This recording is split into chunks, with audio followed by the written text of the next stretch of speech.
Hello everyone, welcome to another stream. How's it going? So, last stream,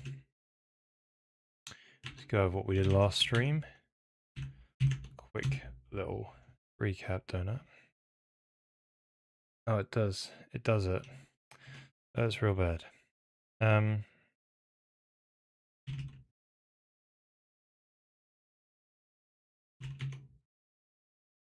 Here we go.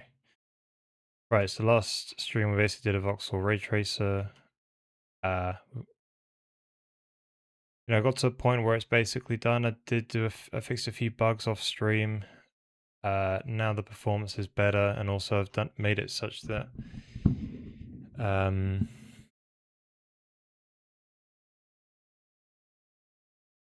oh, where's the thing?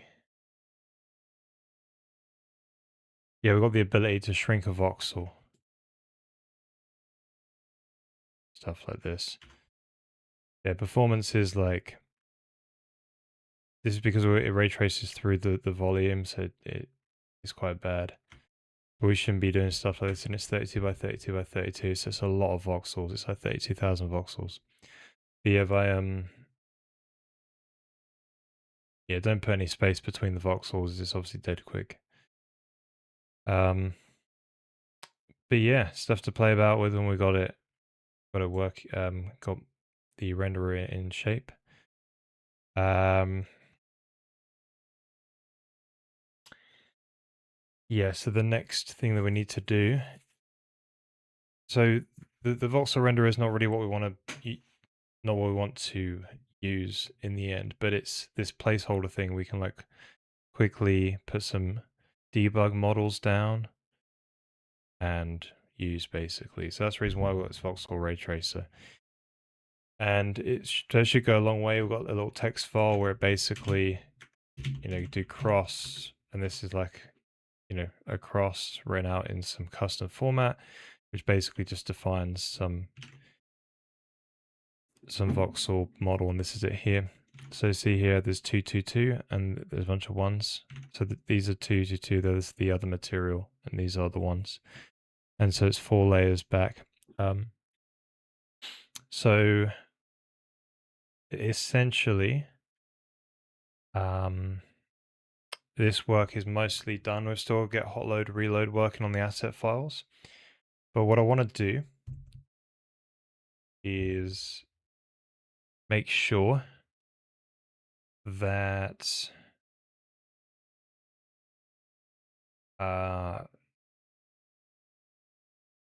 the renderer API is sorted out first, because essentially hotcode reloading requires changing the build system, and the build system will tell us, like, it will send a message over to the game running.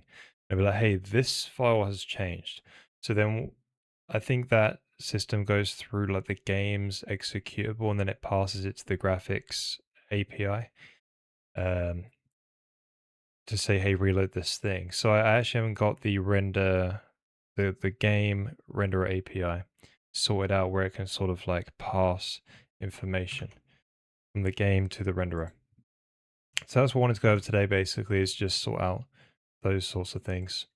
Like, how do we basically, as a game, say I've got a bunch of voxel models, render those for me.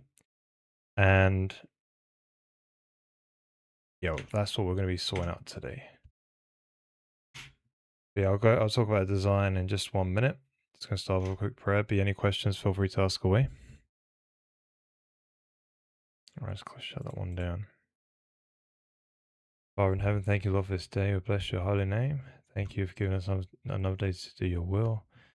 Thank you, Lord, for providing me some time to work on this project. I pray that you help me, Lord, guide me to make the project that you want me to make, to deliver to people, Lord, to play and learn about your ways and learn about how they can become saved, and ultimately, Lord, deliver a fun experience for people who both believe and don't believe. And Lord, I just pray that all people who are coming by today, that they have a good time, and if there's any struggle they're going through in their life, Lord, attend to it. And if there's any demonic behavior going on in their life, which is causing them to struggle and be suppressed, Lord, I pray you help them be set free from that demonic suppression in the mighty name of Jesus. Thank you, Lord. We bless your holy name. We give you the praise and honor. In Jesus' name we pray. Amen. Cool. So, essentially, God bless you, Riddick. Welcome, sir. So essentially, right, let's just keep it simple. There's going to be a game thread and a render thread, okay? So there's a game thread. Like, I think I want to jobify it in the future. I got a job system, which I want to actually improve a little bit before I do that. But we're just working on getting game engine ready to prototype. So let's keep it simple. You can have a game thread, we'll call it GT, and you have a render thread, we'll call it RT. Okay. Now, essentially, like, this one is going to do a frame, and then it's going to do frame 1, and then this is going to do nothing, and then this one is going to then do frame 2. But at the end of frame 1, it wants to build a list of commands that basically get sent over to render thread, and then render thread is like, oh yeah, I'll do that. Then it then works on the render data to be recorded into the command buffer, and then the GPU over here, right? So this is the classic latency thing of, like, going through all these things. They don't really add they can add a bit of latency by splitting up into 3 things, but the throughput ends up being more because you split it up. You end up being able to process more things because you split it up into 3 separate processing lanes. And then obviously this one does nothing.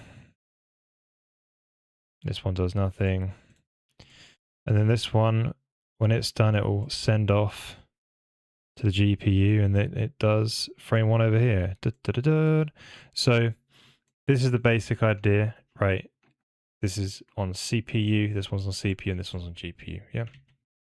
And this one obviously renders out to the screen, and then by the time this is done, it then sends your thing out to the display. Right?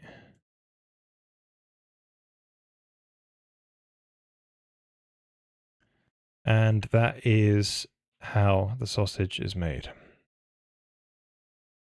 So, display, we'll just do D, right, for display. There you go. Ta-da!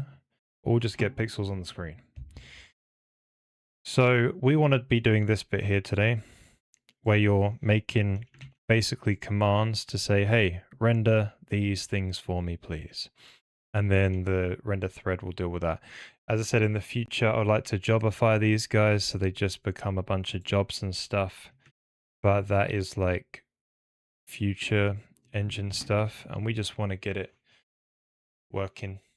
And we're game prototyping, and we'll see, right? If the game is like, we need tons of threads to make game go at acceptable pace, we will then do that work then. But for now, this will be the model we're sort of thinking in. But in the future, we shouldn't have to change this thing that we're building here, which basically queues up a bunch of commands to give to the renderer. Yeah. Nice. How's it going? Great. Karabia. Welcome. Lord bless. This is Banger Gilasol. We're about to put down. Lord guide our keystrokes through the jungles of Vulcan. Blessed be thy Chronos group. Oh no, this is heresy. Dynamic rendering come as it. Heresy.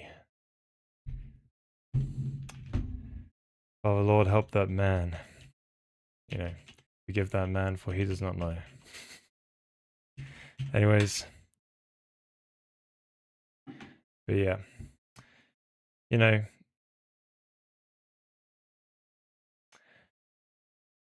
I'm not sure why anyone would praise Vulcan, to be honest. You do realize as well, I know you're using it as a bit of a joke, but do you know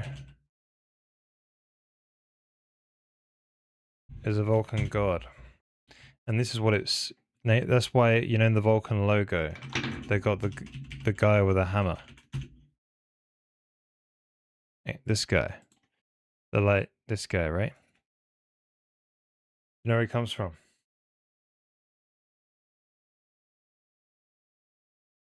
He's a fallen angel, or maybe a Nephilim. No, I think he's a fallen angel. Right? Yes, he's a Greek god. So in Christian theology, that would be Son of God, came down, mated with women, and made demigod offspring, right? Made Nephilim. And these guys gave humans the ability to forge weapons and stuff. Right? They gave them the knowledge. But yeah. So when you're saying blessed be Vulcan, you're blessing a false god. And you may have done that accidentally, but it's just interesting how it landed that way. Input in its own thread, pushing on a queue. Game thread purging from the queue. Yeah. So that's another thing that we do as well. Actually, we actually have on a separate queue, in the OS thing, an event thread. It's called. But yeah, that's right. The input thread.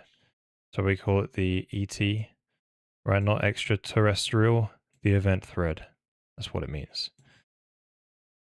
Extraterrestrials are demons, and we don't have demons in our code. But yeah, so yeah, this will be obviously queued up here, I guess. There we go. Ta-da! Right. All right. So here we go. Now, in the game, so this graphics thing, GFX, we used to have the game, or we still have it up here, game.h. I've now moved game outside of the modules folder. So rather than game used to be inside the modules, now this is kind of like just all the engine modules, I guess, and games go in here. This is a library because we do hot code reloading, so we have an engine executable. I'm struggling to figure out what I want to call that, to be honest. And we might want to compile it once for each game. I don't know, but we've only got one game at the moment, so we don't really have to solve that problem. But yeah, weird things. Yeah, so like the engine main is literally just like got a few functions that it probes the game DLL for, which is basically initialize, render, before and after reload of DLL, and the event thread init, wake, and process function. But yeah, it's just a very short thing. So basically the game is in control of doing basically everything, and it calls into the engine. So it's not a framework type engine where the engine owns the game. It's more like the game owns the engine, right? The game calls the engine rather than the engine calls the game. So yeah, because I want to give as much power as I can to the game without being, yeah, where possible, basically, without being too verbose. Will you be using Claude Code to assist or build with? No, I use, whenever I need to brainstorm an idea or two, I'll use Google AI, right? We're going to call it Gemini, right? But I don't use it often. Like basically whenever I need to Google search to be like, I need some ideas, I would just use Google AI because it just is basically a good Google search, right? But oftentimes I just try and think about stuff as well. Right, so we used to pass in this game world thing. my plan is, right, is entities are going to be completely owned and configured by the game, right? So if there's going to be some kind of engine with like a level editor, the what I'm thinking about that is there'll be like a scene representation, but then that can just get deserialized by the game manually. So the way the game does entities is the way the game wants to do entities. I don't want to provide an engine level entity thing because it's a bit much, I think. So I think the game always do it. So I used to pass the world into the game, into the graphics thing, which is a bit weird. I kind of coupled the game and the engine, so we just got to decouple that a little bit here. So the plan is, I think we need an OS input. It's got an OS packet. Stores all the input stuff and displays and stuff, like all of that, which is cool.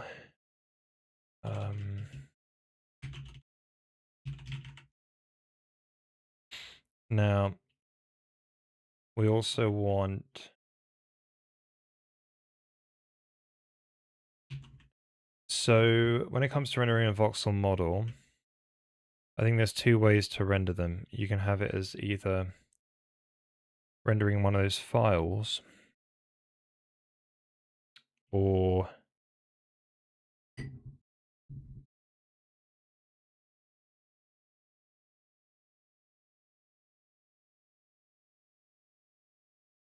nice. Yeah, I think AI does help people write code quicker and stuff, but like, I'm not really interested in that. I much prefer like writing it and programming it. I don't want to be like just a code reviewer. And also, it's not going to write the way I want to. And so the more code I get the AI to write, the less is going to be the code that I want, right? And the more I'm telling it to massage the code, basically. And I'd rather just write the code, right? But I think it's cool for filtering through a bunch of ideas on the internet. It's really great for that.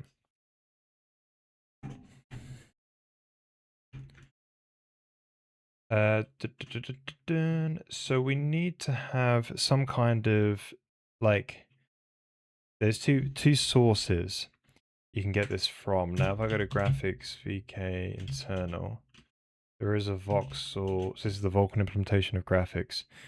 There's a voxel shape. This is it. So I think what we would do is take this, plop it here. Yeah. Now, I just picked a key off. There we go. Right. So I reckon you can actually have a voxel shape, and then you do like custom, maybe. So that one will be from a file. So you would have, what is the shape? And if it does come from a file, maybe you would have a const char. Now, we could just have a name for it.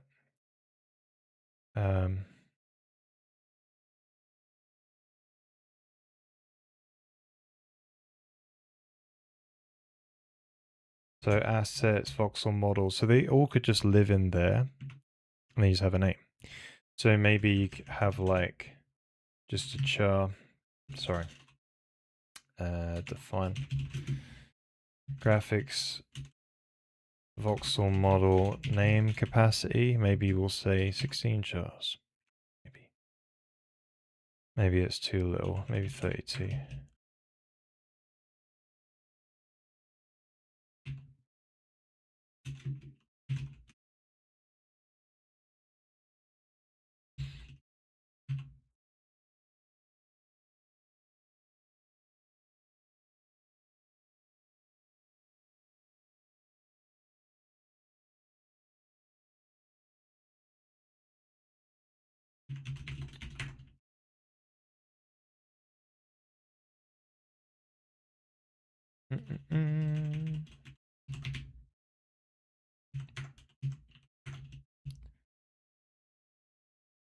Yeah, so something like that, I reckon, for now. So I have like a file name. Equally though, like,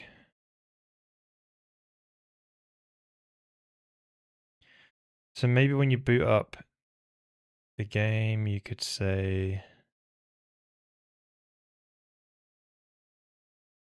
hmm.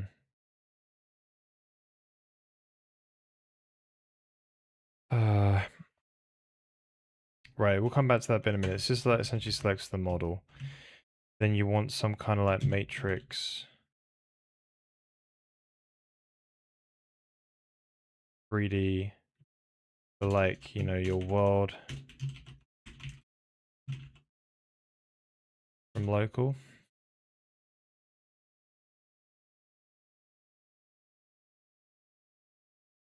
Equally, you could just, it might be nicer.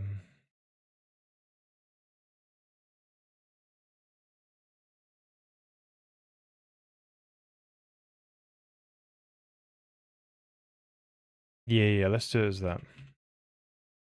So what other things do we need? So an instance took in all from local. It took in a material palette. So the different materials, which as well we haven't really defined.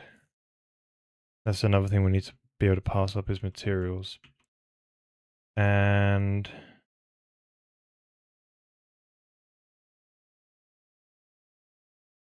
the voxel material palette.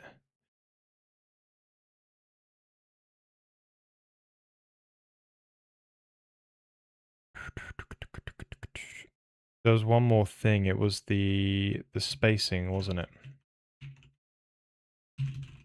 So spacing between the voxels.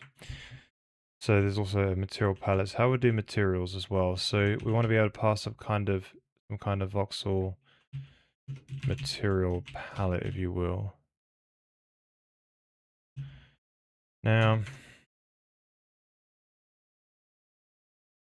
if you have, we haven't got materials yet, but there's basically only one we're going to be using, and that's a solid material for now. So I think, interesting.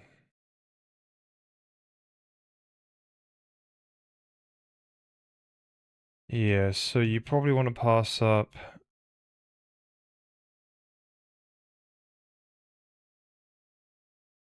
diffuse, specular, emissive, gloss.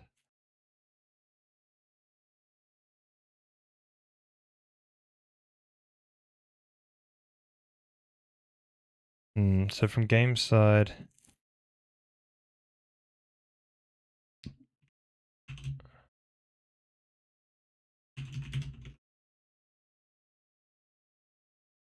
yeah, maybe there'll be a material as well. All right, so these are the other ones to do.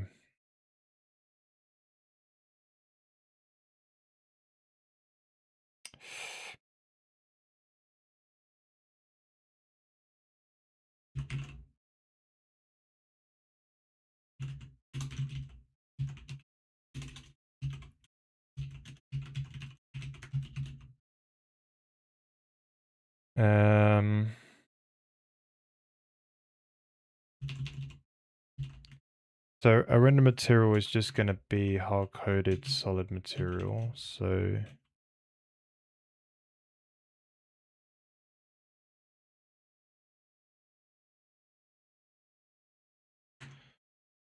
RGBA10, RGB10A2. So that'll be diffuse, specular. So it's basically just a solid color.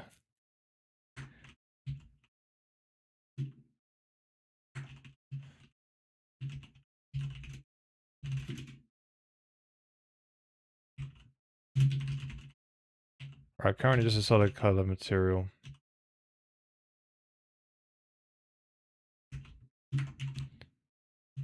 Extend to be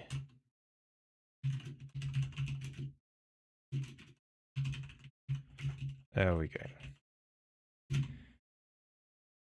So this is what we need for prototyping, I think.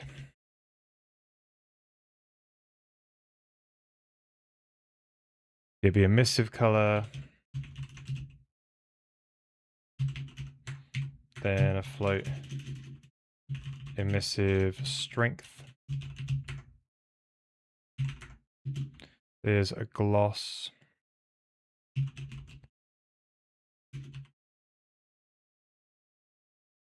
Yeah, it's just gloss. I'll do for now, yeah? So when you have one of these materials, you basically want to be able to say, refer to this material from the model. So the game's like, right, I've got this model. I want to refer to these materials over here.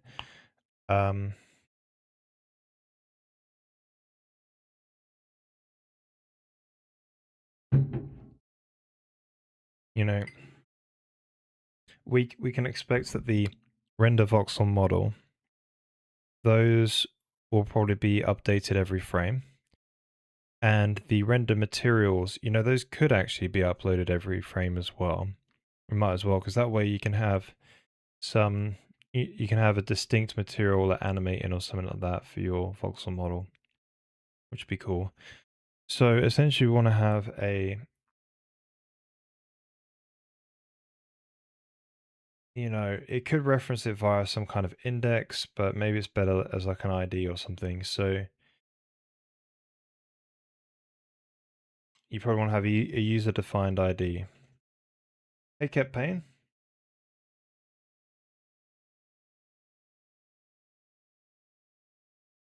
What I said was,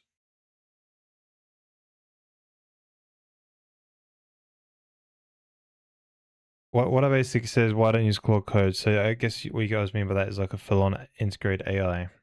So obviously, right, I'm not going to avoid AI because Google search is terrible, right? You type in something that's Google, it doesn't find you the thing these days that you want. So AI is great for finding the thing that I want, researching, and, you know, helping me think about an idea which I'm trying to play with, right? Or maybe I don't know everything that in this type of area that I'm working in, so I'll go into obviously ask the AI to sort of give me summaries and stuff, right? And find stuff. I'm not against that because AI is good at giving you 90% of the right of it's helping you find information which you couldn't quite find too easily with Google search, but it doesn't necessarily give you the 100% truth that way. But it's good at getting information that was super hard to find. Putting it in code editor. You know, I like writing the code, but also there becomes a trade-off at some point, right? When you're asking Claude Code or whatever to like write a lot of your code in the code base, sure, it can write code quickly, but you won't necessarily, the more you ask it to write, the less control you have. And then you're basically just reviewing like other code that someone else has written. And, you know, and that's basically what your experience is as a programmer. I just like writing the code and just having the control over it, basically. But, you know, in the future, if that's the way tools end up going, then and you have to compete in that way, right? Or you have to do it in your job, then obviously it's not a hard thing to adapt and use, right?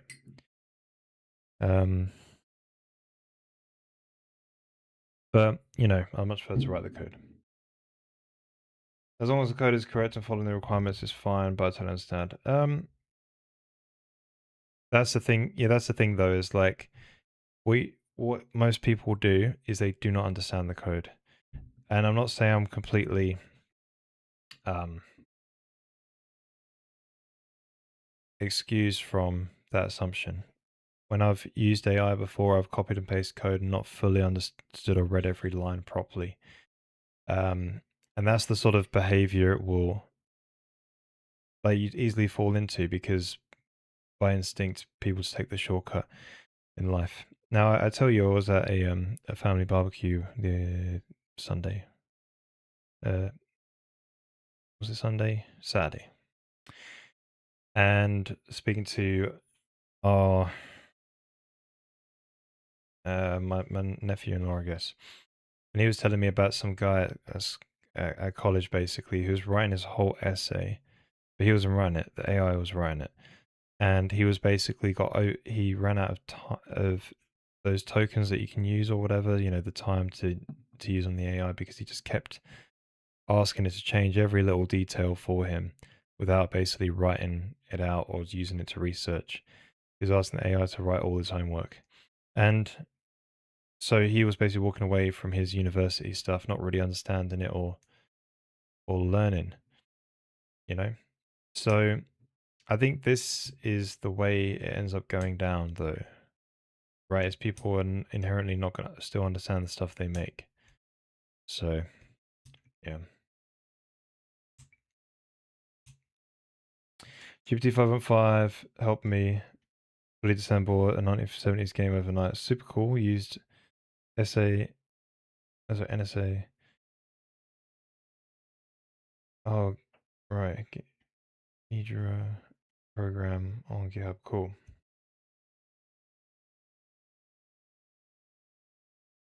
Yeah, given to laziness. Yep. Oh, 70s. 97, right? Fair play. Yeah, well, yeah. That's what encourages those people just go too fast and not understand stuff.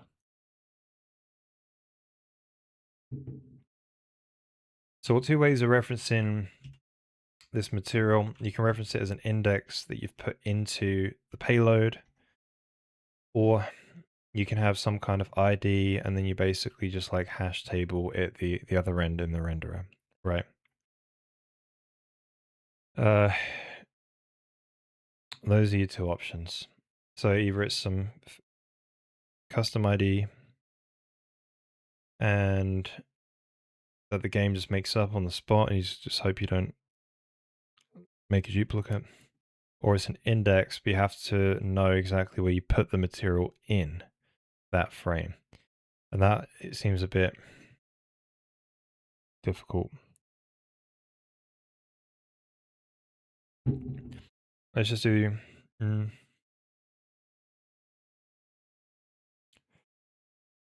it means it would change every frame.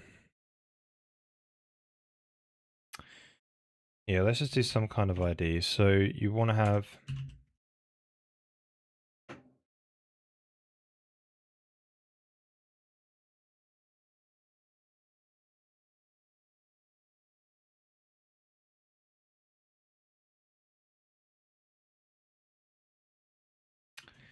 So materials currently, they always come from...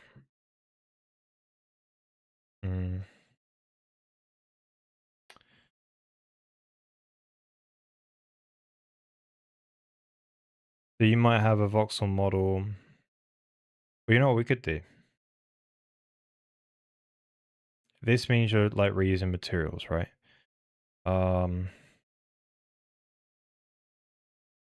We could make it per model instance. That might be a bit crazy though.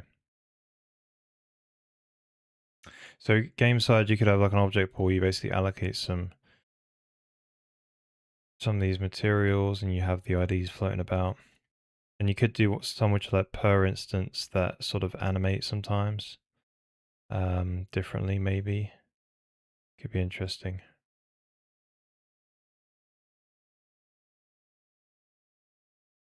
But since it's demo code, like would you just put the render material in, put 4 of them in?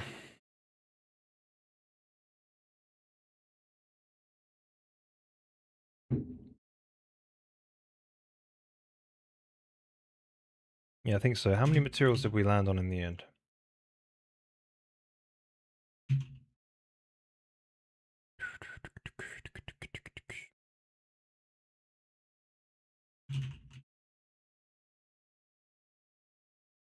I don't know. Where's the thing?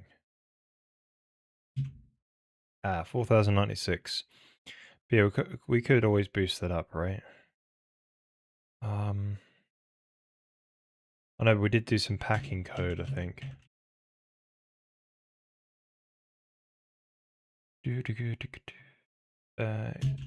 one. Oh no, we didn't. Yeah, so yeah, we could always like bump that number. So maybe the most fun thing to do to save doing some like bookkeeping and stuff might just be like just have an array of these guys.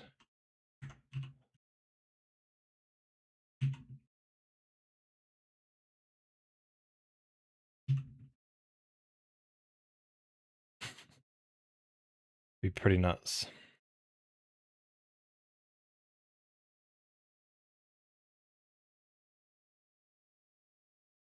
But it works. Cool. So the final thing then is like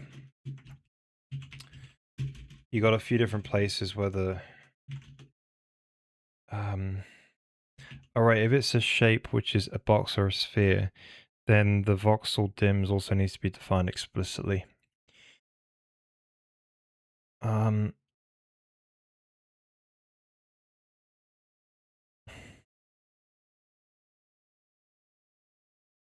Yeah, so I think right.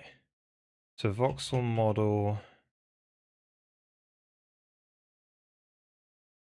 instance, we'll call it, I guess. Right, so this will be the instance, and then we'll have another one called a voxel model. So I reckon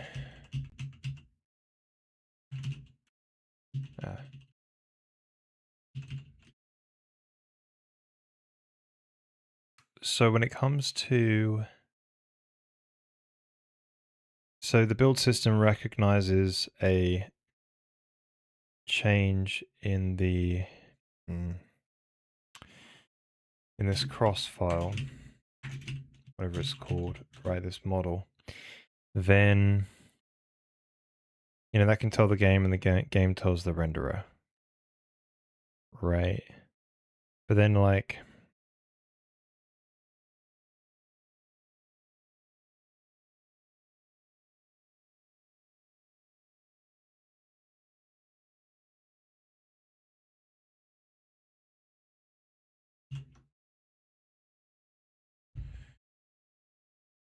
last time I mentioned AI, if you were to use the latest 4.7 Claude or 5.5, you see, I don't really know much of what these things are. Yeah, I know they're AIs, but I know people use different AIs and be like, oh, this one's better at this, but I don't follow it too hard. Right, let's read.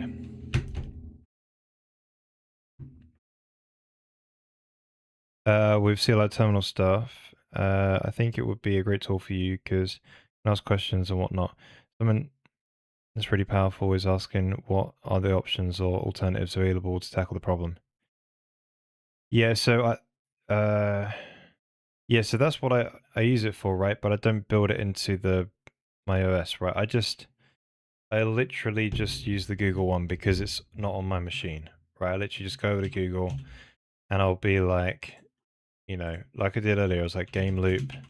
I was looking at game loop render interpolation, right? And just was looking at it because it's been a while since I looked at it. So I just, and had a read up about some of the things about it. Like why you would do it, and there's different versions. Like there's one where you can sort of do exaggeration as well, so not interpolation between two. But yeah, I was looking at those things and getting a brush up on my understanding about it. So I do use it.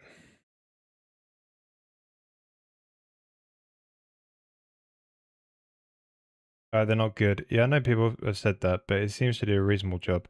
Like at the end of the day, I'm just looking at finding like what the different options, and I don't trust it word for word, right? So because I have quite good knowledge about this sort of stuff anyway, I can usually see where it's just making up stuff.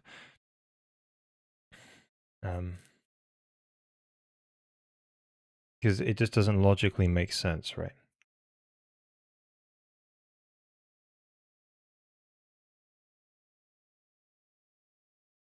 Yeah.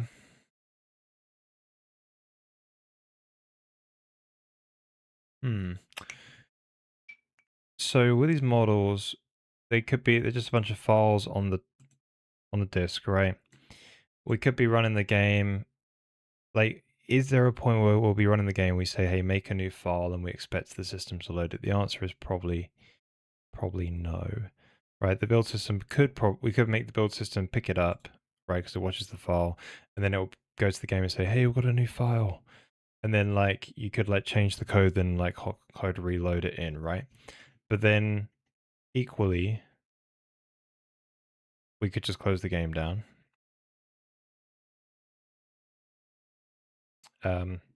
Make the new file, put it into a list of files that the game boots up with and tells the renderer, and then the renderer just like loads them all in. But the other thing as well is like, what if they don't all come from files, right? What if you want to make some voxel models programmatically, procedurally? So then that would mean, yeah, that's something completely different in it. So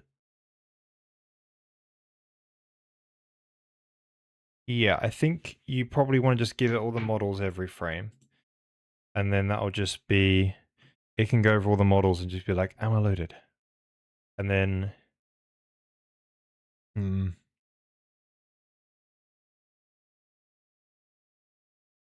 no, not wise thing, is it?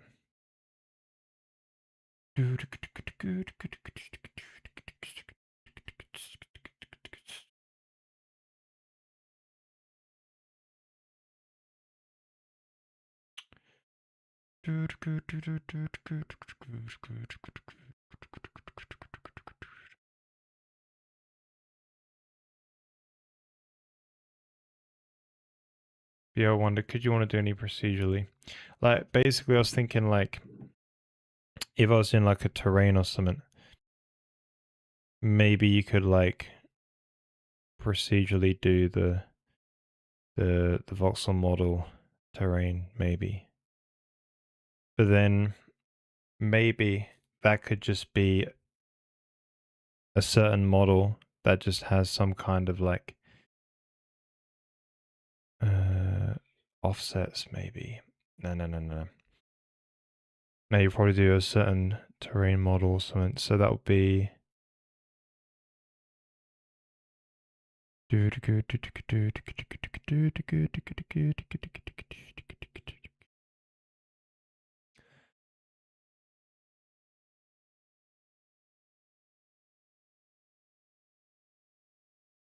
Yeah, I do file watch. That's why I only do file watches in the build system. So the build system does the file watching.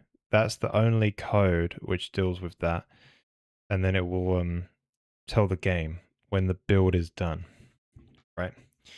So that's how I get around the problem. So I only have that silly code in one place. It's the same like when you watch for timestamps as well, right? When the timestamp changes, typically sometimes the file has just started being written to sometimes, but not finished.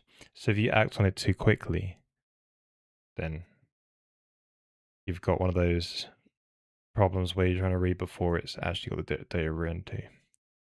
So yeah, best to have less of that code as possible. So you put it in one place, the build system tells game via a command buffer or something, inter-process communication.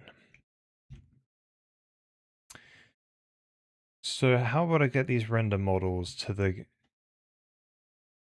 because they're not all going to be assets, but they could be some done procedurally. But is that a dumb idea? So imagine if I had like a floor, right? We don't have to imagine because we can have drawings. We have a floor, right? But imagine floor is not level. Floor is elevated. So it's a voxel grid. You'd obviously just like, one way of doing it is like, basically have it model and follow the curvature of the the floor, for instance, say, so modeled completely out of a grid of voxels. That's one way of doing it.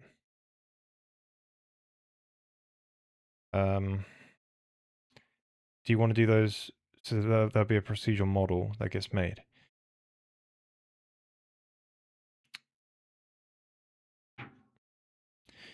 But then that would require lots of distinct models and stuff like that, right? So, and then like one instance for that model. It's possible. It's a thing you can do.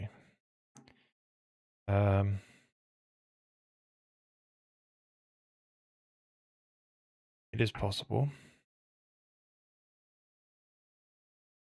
The other way is obviously like stretching or elevating. Yes, just stretching different voxels to go to a certain height. Then that'll look weird. Yeah, they're the options. Cool. So maybe you have some which come from a file, some which are a shape, and some which are procedural. Those exist. The shape ones, though, could happen procedurally. And the ones from files would just be like a list that the game could pass at boot. All right. And you won't really want to change those. A runtime, maybe. So when the game says, hey, I got a new procedural piece of floor to render, and it goes, hey, here are the voxels. Oh.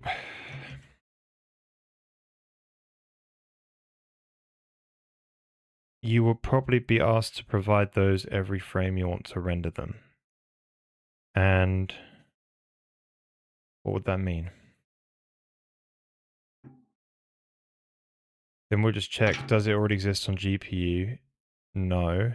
Upload. If not, don't upload and just reuse. Yeah, I think we'll just roll with it that way. So, right, there's a few different ways of doing voxel model, right? There's different, maybe a shape. You can have procedural. So from memory, right, from file. Those sorts of ones, I reckon. So you have a shape. If it's from a file, it's just a file name. If it's from memory, maybe it'll have a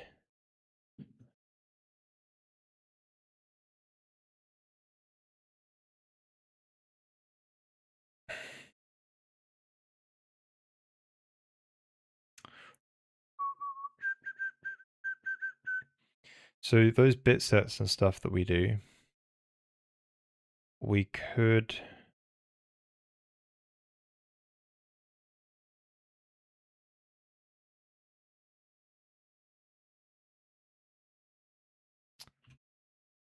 we need a voxel dims.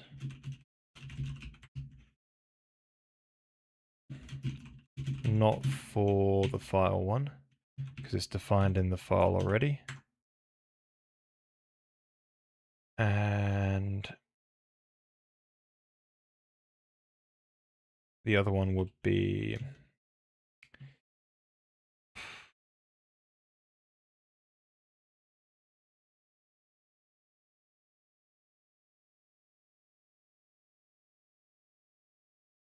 the bit sets, basically. But you'd have to stick the memory in a particular place. So we would stick it in voxel. Let's call it voxel bits. So you have a word offset into there, basically.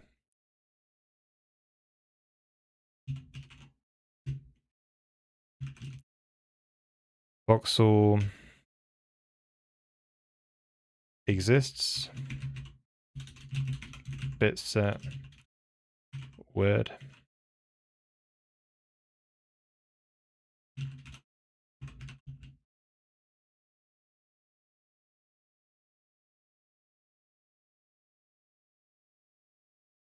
And then there's a material one as well.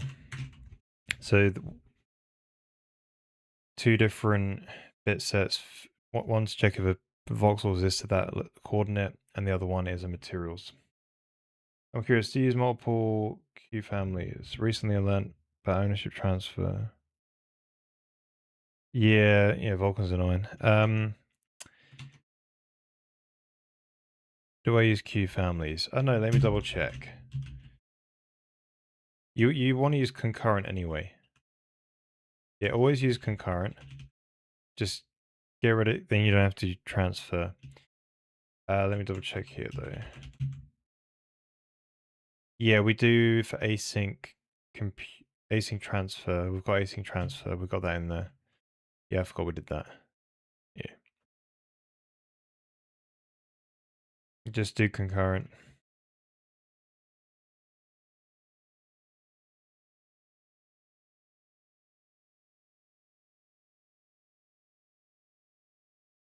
Okay, so that can work. So we have to have a way to identify this model such that we can refer to it from the model instance.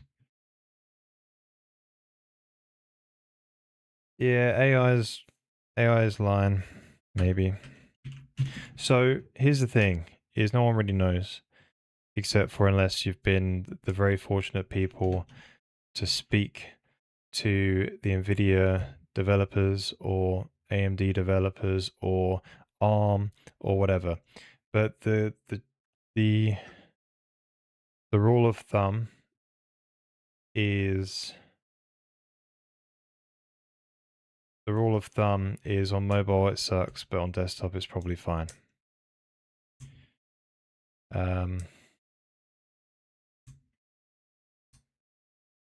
But yeah, there are a few things where it has a problem. There was a video.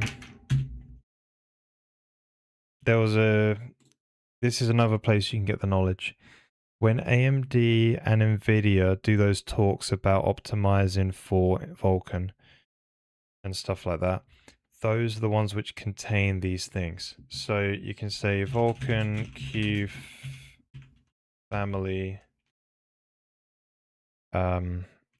optimization AMD render target compression. This was one of them in a talk. Yeah, so on AMD, between Q render target compression around. So I think this gets disabled when you use concurrent on AMD. So your render targets can lose compression. So for render targets, which you never really want to operate on non-graphic, on non-main queue stuff anyway, you shouldn't be using concurrent. That's a good point. Can we... So you usually flag it as a color attachment anyway, right? Yeah. You usually do these, usage, image, not layout, but color attachment. You usually say it's got a usage flag of color attachment. Yeah, there's a usage flag for color attachment. So you could say if it's a color attachment, make it exclusive, and then basically you don't have, So investigate like all the specific problems and, yeah. But anyway, it's an optimization. So just get it working first and you can do all the fine optimizations later, but just research it first.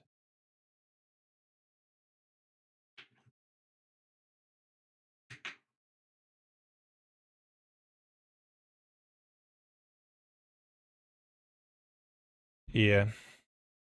But just like understand like what the future problems are though, because you can end up making a steaming pile of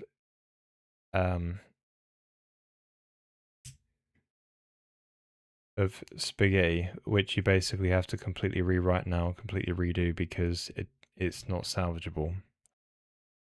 But if you can at least see what it's going to be like in the future, and there's just a few little things you need to iron out, then, and it doesn't impact the overall design, then yeah, just put it on a to-do list somewhere. But yeah, so 10% performance. Wait, I don't know. I didn't read it too much, but yeah. Anyways, I want to write that down. So can we do bk.h? There's the image, usage flags spec. This one here, yeah. So I'm just going to slap a massive old to do. AMD disables. I'm gonna die.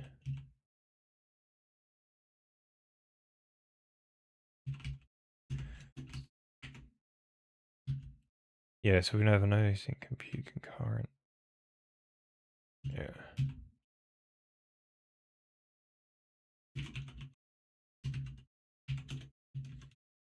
Right, AMD disables render target compression as we use concurrent sharing mode. Or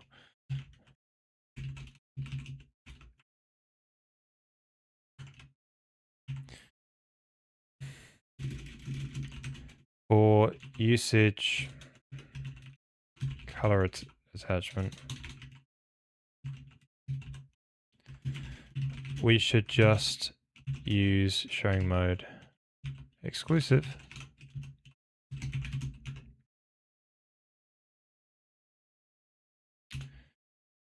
And avoid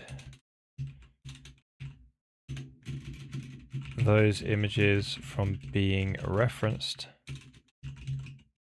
from any async compute/transfer work. Yeah. And then basically we say, obviously make sure tests on perf is looked at before and after to see if it actually pays off. Because if it doesn't pay off, what's the point of leaving it in there? But yeah, thank you for that. I've jotted that down for future Henry. So future Henry can look at that. But for now, carry on.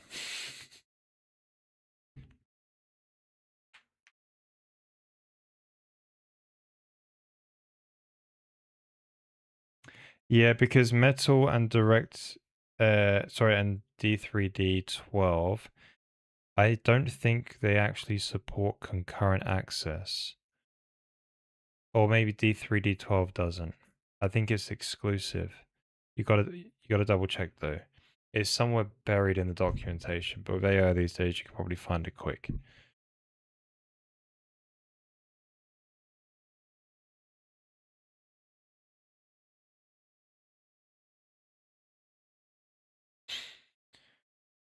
Right, so how are we gonna reference the render voxel model from the instance? Like we could, the game could be like, hey, I've made an ID for this thing.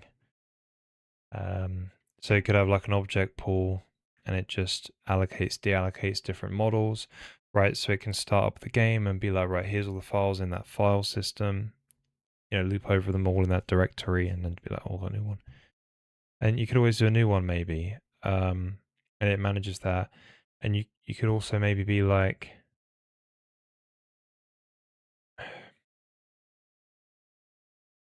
yeah, then you need a procedure one, you just allocate, right? So I think maybe the game could completely control this kind of this index basically. So we can call it a model index. It's completely controlled by the game side. And the question becomes, I guess, when you need to change it, you tell the renderer about it. So when it changes, you tell the renderer. Yeah, that's what you do. When it changes, you tell the renderer. Easy peasy. So then this will just reference using a model index.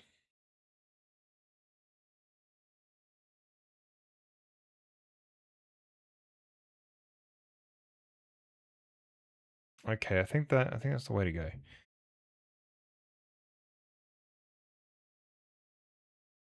Nice, cool. So we can. Nice.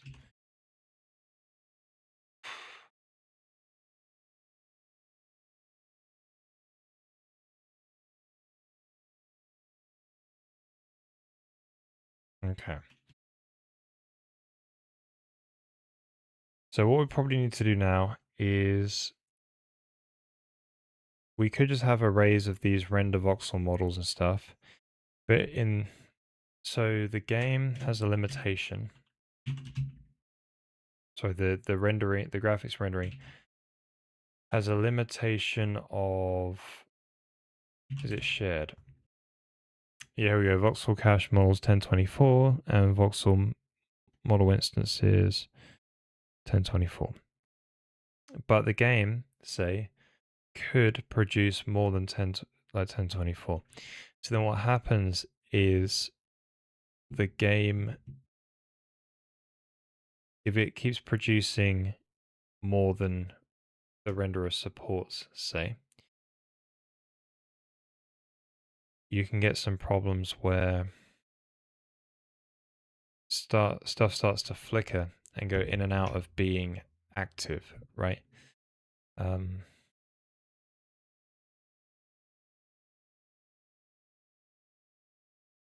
so what you really need to do is provide a way for things to be, if you were to overflow that 1,000 limit, say, we could probably increase it to 4,000, but just got it at 1,000 at the moment. So if you went over that 1,000 limit, that something has to handle that more gracefully, like say sorting them such that it displays the one closest to the camera first, or the more important ones first, whatever that is. So the game can't really do that because in the future we might have to like interpolate or exaggerate what the game has given to the renderer such that it can provide some smooth frames basically. So maybe the best thing to probably do is let the game provide more than what is available to the renderer, and then let the renderer basically figure out which ones are important. But I guess you can always add some kind of importance to these instances to help it sort them in the right order. Say, for instance, the player always has to be rendered, right? But yeah.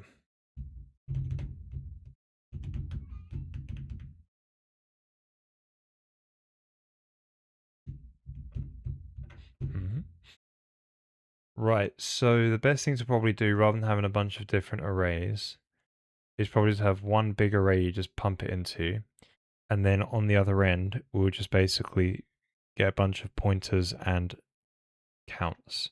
So basically, filter them out into different arrays. So we still want a lot of this stuff, like reload shaders is here, so when the shaders have been rebuilt, we'll just tell the renderer to reload. The OS packet is basically all the input data for that frame and display information. Then the UI draw data, and we've got some debug draw storage as well. So we probably want to have some kind of like essentially this is where the render data will go, just to avoid buffer. Now the thing is, the avoid buffer cap. So we could just do a void core stack, I think, just without a type. That's what all the type ones use underneath is the void version. And we could probably just align it to like 8 and just suffer with some padding. And that could be the way to go. Just thinking. Yeah, so we'll probably have. Yeah. So render data, render kinds maybe. So maybe you have an array of render kind. Just thinking about that. So you go over the render kinds and that will help you go over the data and parse out all the data. And you can do it in one swoop. The problem is the counts as well. So you would need a render kind counts.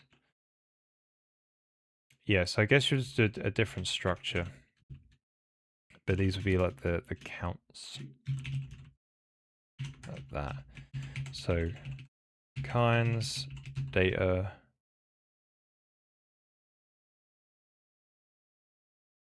Probably just do a U8 to be honest. I forgot one of those already. Yeah, good.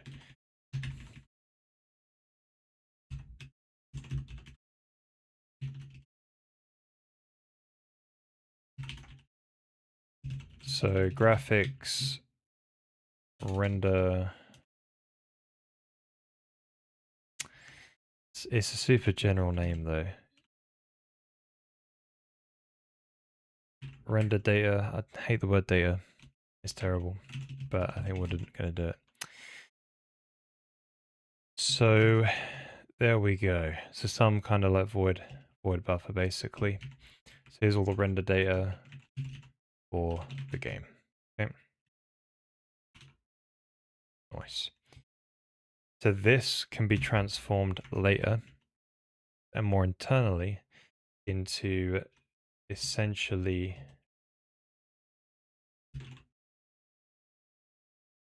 some kind of thing like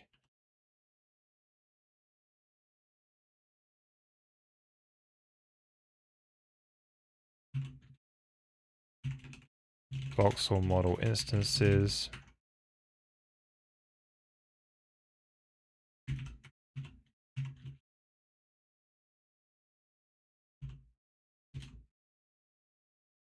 Something like that.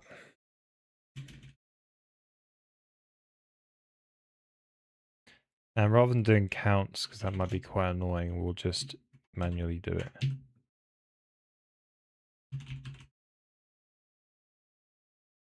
Like this, yeah. Nice. Cool. I like it. So what we'll call that, we'll probably... So this is the more public facing one. So we could call it the voxel render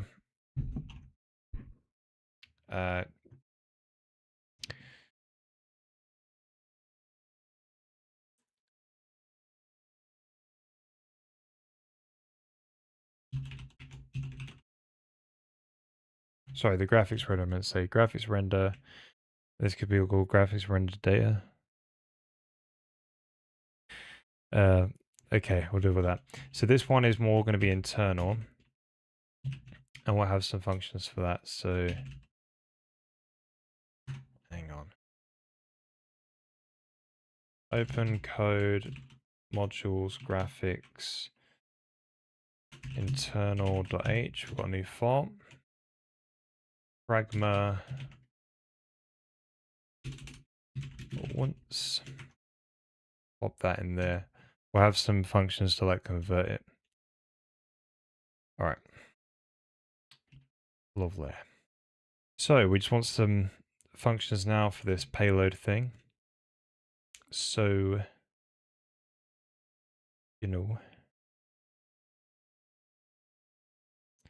the render data's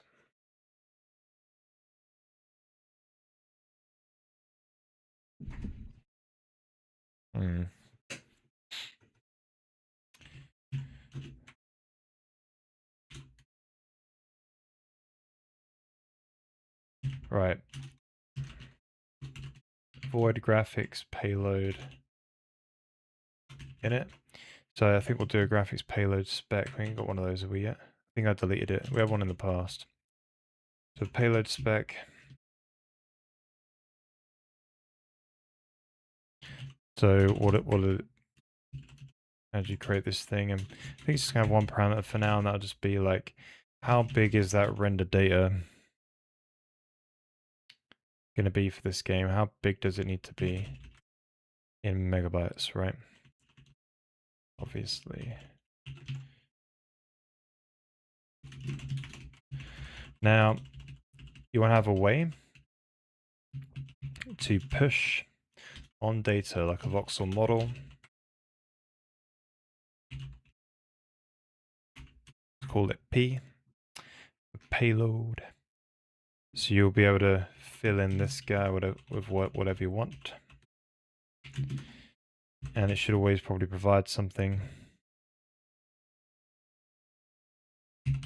Maybe.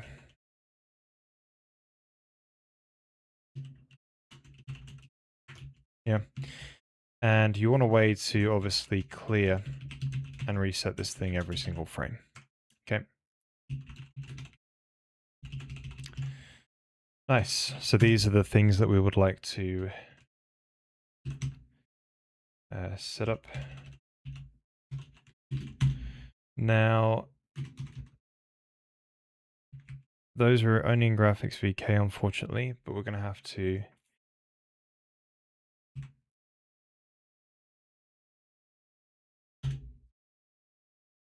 cool. So we can plop these in here.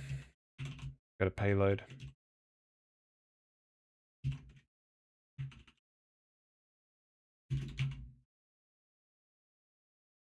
All right.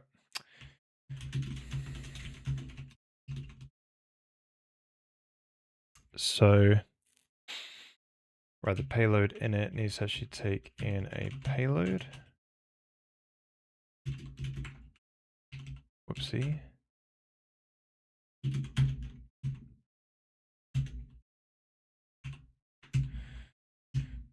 So, essentially it's going to probably be zeroed automatically anyways, the way the code typically works. We would like to bring in graphics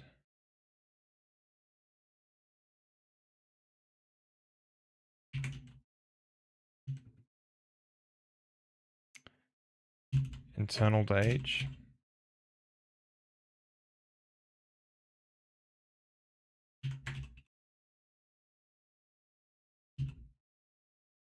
So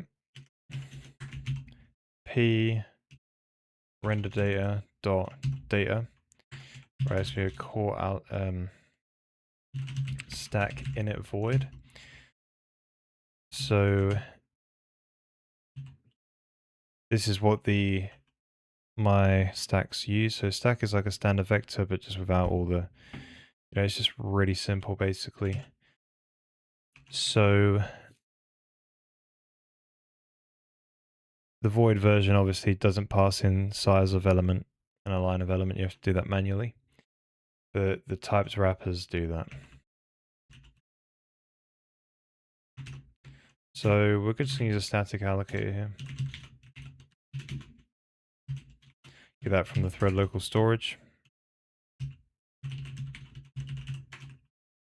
Capacity comes from here. And the size of every element is 1. The alignment, well, I think we can just align everything to a pointer basically. And that ought to be good enough. Cool. So clearing, I think clearing for now just needs to set render data dot so core stack clear. That is a thing.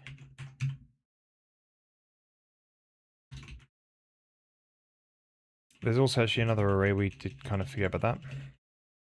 So this one would be dot kinds.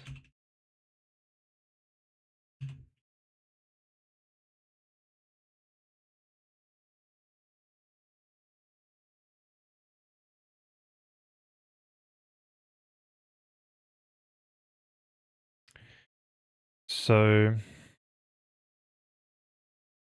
those are a bunch of 1 byte.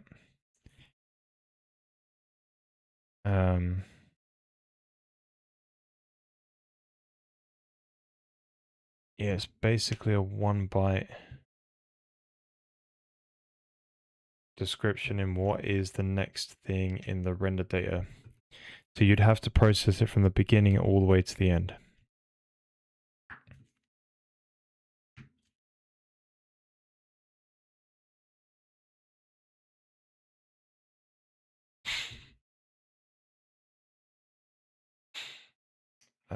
Right, what's next? So I guess you want to have a maximum number of render data entries count.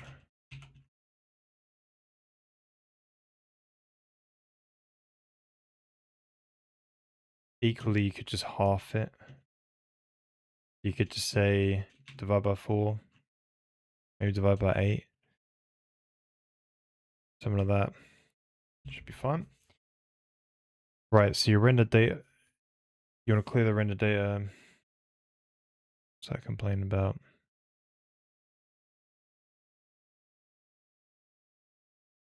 Right, so it's just saying count equals 0 basically. Let's do that.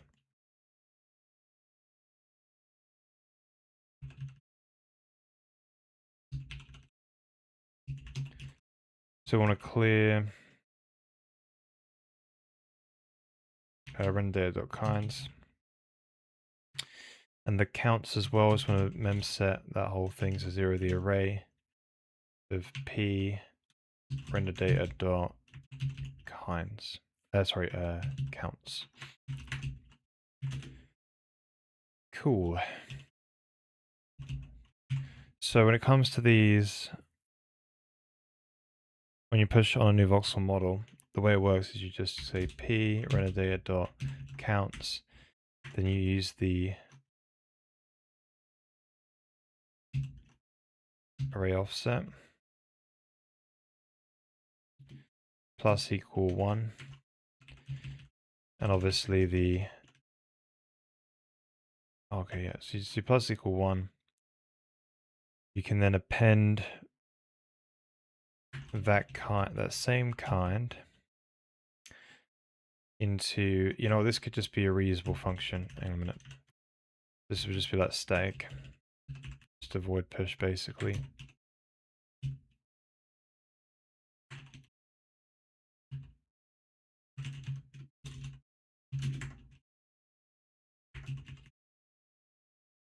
It'll take in a graphics render kind, like so.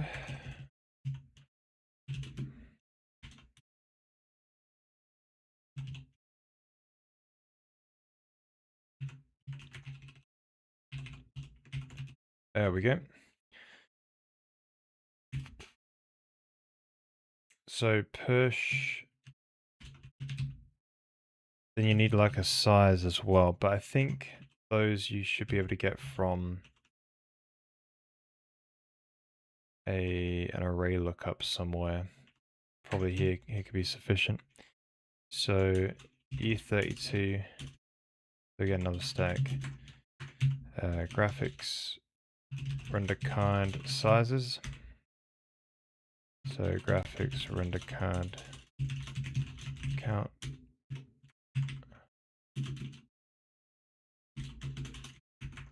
This just has the size ofs. Hmm. The problem with the render bits though. Yeah, so we won't do that lookup. Dumb idea. So we just pass it in instead. How much data do you want to allocate? So size. So core stack push. Is there a push void? Push many void. That's it.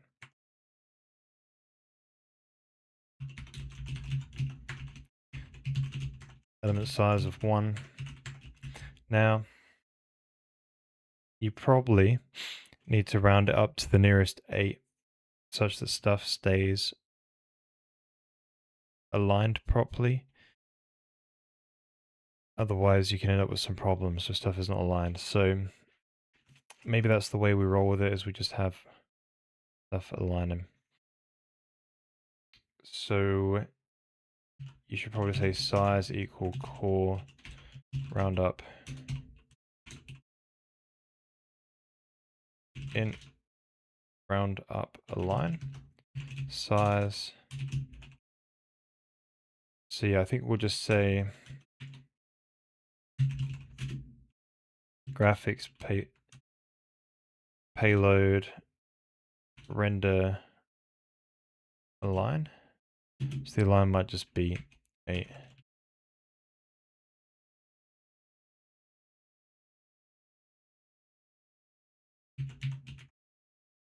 Then that'll obviously get you a where your data goes at the end. Call that D or pointer, whatever you want to call it. So we return D at the end. Now we want to make sure as well that we do a core stack push on the kinds. So render data.kind. And that'll just be pushing on the kind there. Cool.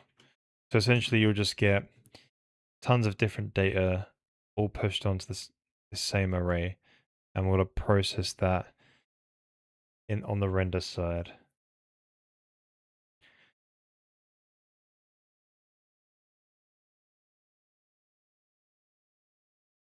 Alright, what's this complaining about? So this would just simply be size of graphics render voxel model. Right, they're not always going to be this simple. Instance, instance, and instance. There will be another one, which will actually be the words. Right, you want to push the voxel model bit set.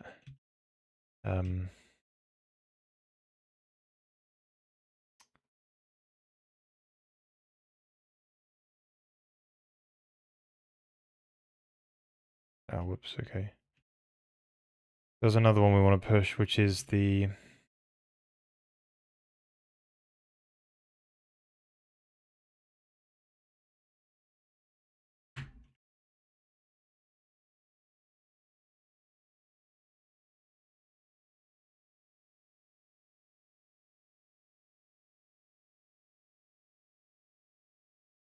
maybe the U32 pointer, but this has to be allocated. Hang on a minute.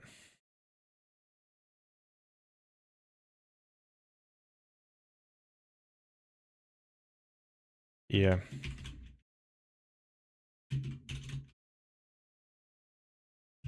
They must be allocated by...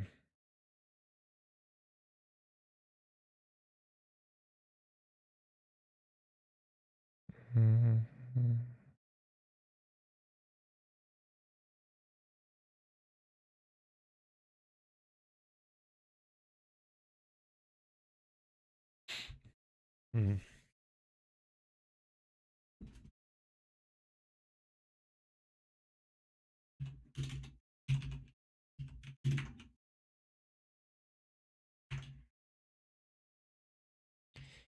It's a bit error prone of whole pointers because the data has to be inside that render data array. And that would be quite bad. Hmm.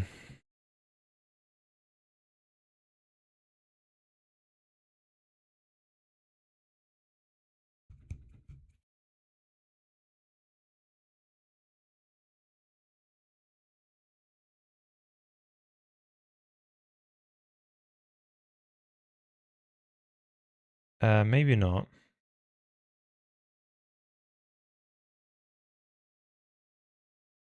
Yeah, I think you could actually think about it. You could do a start index still. So, right, got me some ideas. You'll push on a render model, push on some voxel bits. So there's a bit set. You want to, how many words do you want? And you then want back out your words start index. Then you can use that to set those later on. That'd be cool. Nice. So essentially, the word start index is equal to the count of that type. So that'll be voxel bits. So bits is not really the best name for it. It's actually bits set words. It's more consistent. So you wanted to get the not the kinds, the count. That. And that'll be the start index. Then when you call this, it's obviously going to increment it. But it's not, it's only going to increment it by 1 here, which kind of sucks. So what you're really looking for is probably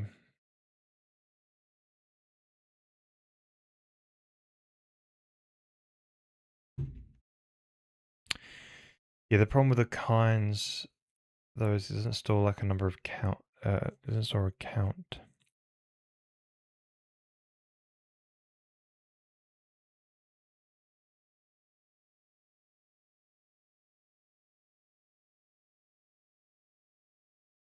Yeah, I think you might just for loop it, but it would kind of suck.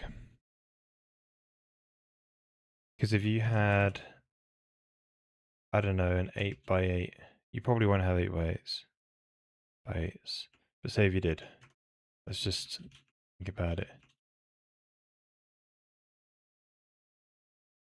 Then if you divided it by, that's how many, that's like an 8x8 set of voxels. Divided by 32 bits per word. It'd be 16 of those, right? So 16 bytes of information. So you'd have to have, one of the ways we could do it is for every word that we need to 16, just call this function 16 times. And it would, in a very silly way, just push on 16 bytes of kind, but then bump that 16 times. Equally,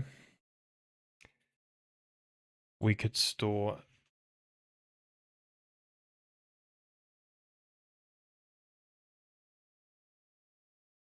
maybe you want to push on multiple elements at the same time. In a row, maybe you want to push many.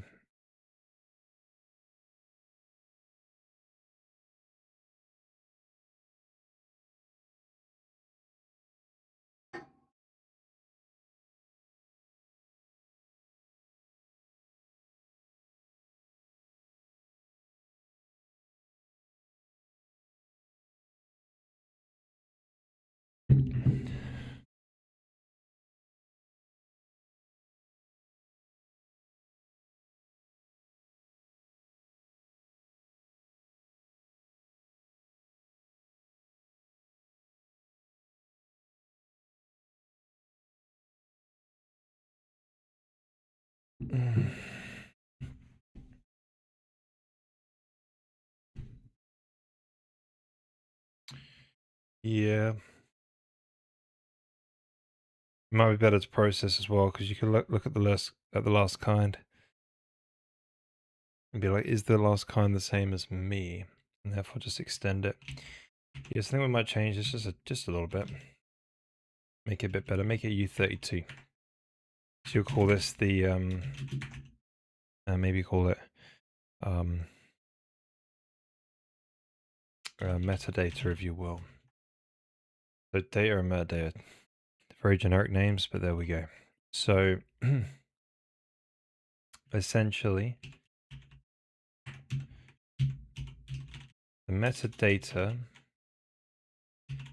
is going to be not just the kind, it'll be kind with a count. So the kind will just go in the first byte of information, maybe.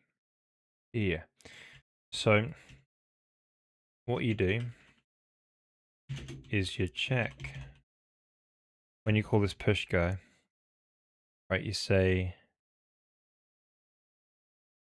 if metadata.count and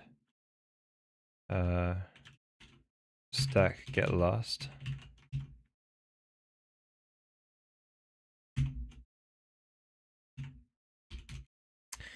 If the last elements, that'll be just a uint. If the kind of that, so just and the byte.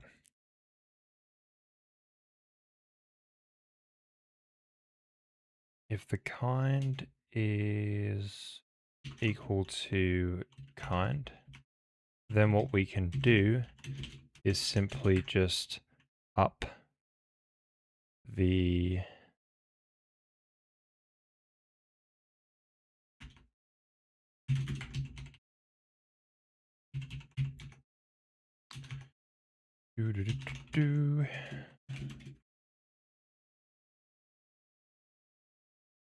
So if deref of last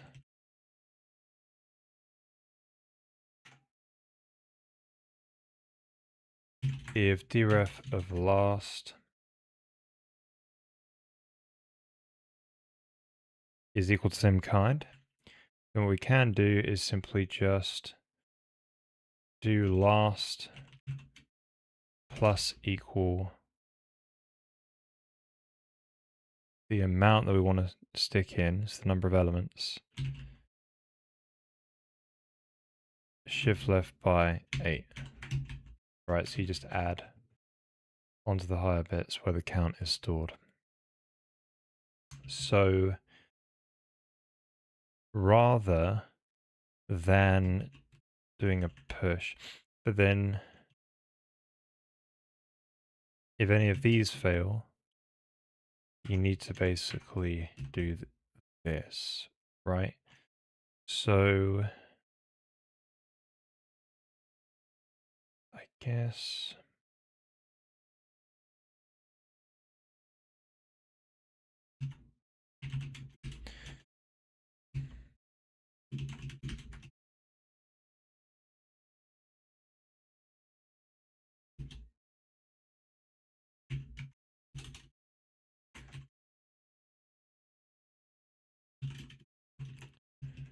something like that. Welcome guys, how we doing? Thank you so much for the raid. Thank you, Ryan. Jesus, how's it going? How did the stream go? We're just currently working on we're just currently preparing the game engine for a talk on a prototype for a game. Red debugger on the taskbar. We mean as in a little taskbar widget, or was it or something else? Hey there, Ralph. How's it going, sir? Welcome, guys. Way like the truth. Amen. Yep, Jesus is the way, the truth, and the life, and then always Father is through Lord Jesus. Amen. But yeah, so we're currently preparing the engine to be used for a game prototype. I got an idea. Been doing lots of praying, and the Lord has given me an idea. And we're currently just preparing the engine for prototyping. So we have got a little little renderer going. I can hopefully give it a bit of a show. Please work. Right, here we go. So, oh, hang on.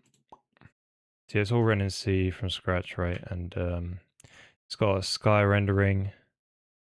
Kind of see it got this time of day thing. It's got auto exposure. It's using the GT7 tone map. Well, so we've got bloom as well in there. And we've currently got a simple voxel renderer just for the test models, but we'll do something more. Yeah, we've got this little voxel renderer for like, what's going on? There we go. Just for the prototype graphics. But we will be moving away from this art style. It's not really going to be the art style, but it's just something to quickly put some models down and placeholder graphics, you know? But we've got some sort of like sky sun direction as well, so you can see. Here we go. It's got HDR as well, and it's running in DCI P3 color space, so it's not Rec 709. That means we get an extended color gamut. And it's got this like night aurora, not really aurora, but you know, the more of like the cosmos. Yeah. Anyways, so this is what we've got so far. We have got procedural materials as well, but yeah, there's not many of those at the moment.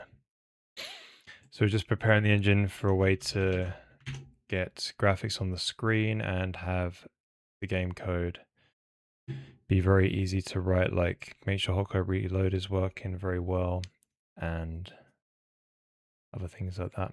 But any questions, feel free to ask away. Hey, Swing Funk, how's it going? Radiosity. What are we doing? We're doing what are we doing? We're not doing radiometric. Oh, we're doing radiometric. What are they again? There's we're doing radiance. Yeah, we're using radiance. Ah, on Linux. I see. Getting Redbug work on Linux. That's cool. Just as I've come away from Linux.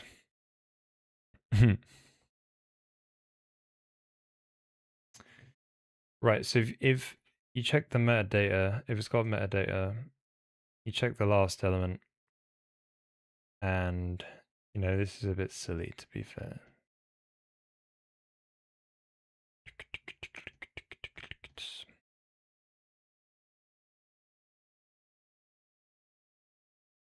Or whatever. It'll work. So you push on the metadata. So the count shift left 8 or kind, yeah?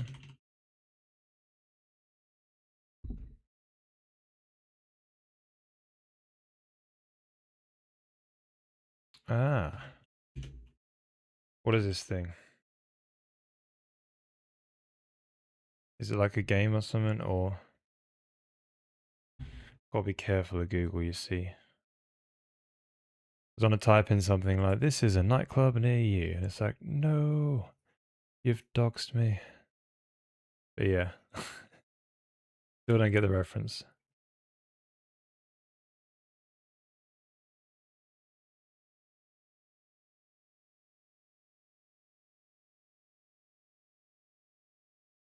Ah, it's a heat equation, okay. Fair play.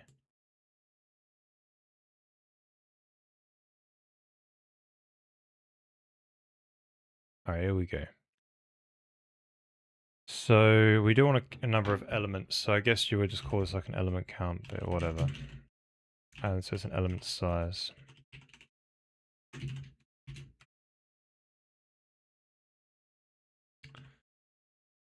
Nice. So element size, yeah, that's the thing, if you're now aligning it. Ah, that's cool. Yes, maybe you don't do the alignment unless there's a different kind that gets pushed on. Yeah, I think that makes the most sense. So if there's a different kind that gets pushed on, you then round this. So I guess we don't have to use that function really. Let's just do this, right? Size.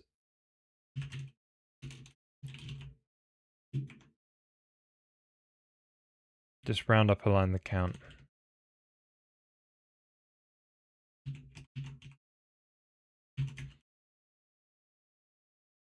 It's going to avoid the assert though, but then again you are going to push on it here, which will then cause it to assert, so that should be fine. What's this complaining about exactly?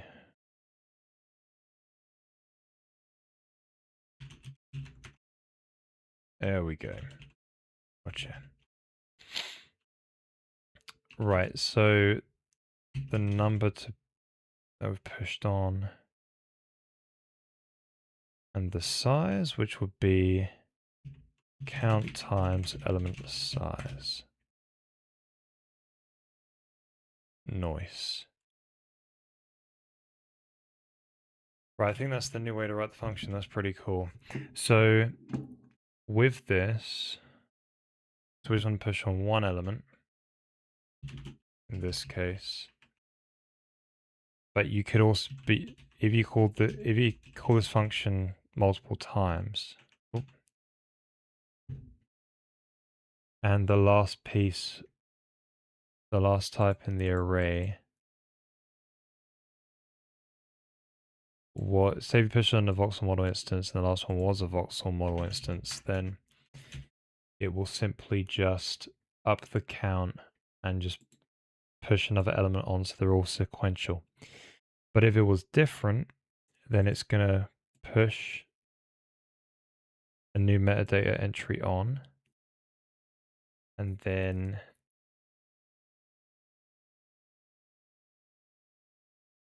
align the count to the new alignment, or to the base alignment. Nice. That's really cool. So we've got these voxel bits. So you can push voxel bit set words. When you got these guys,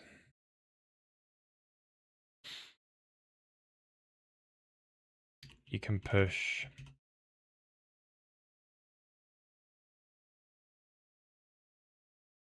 a number of word elements on, and it's just size of U32. Yeah. Then the start index can get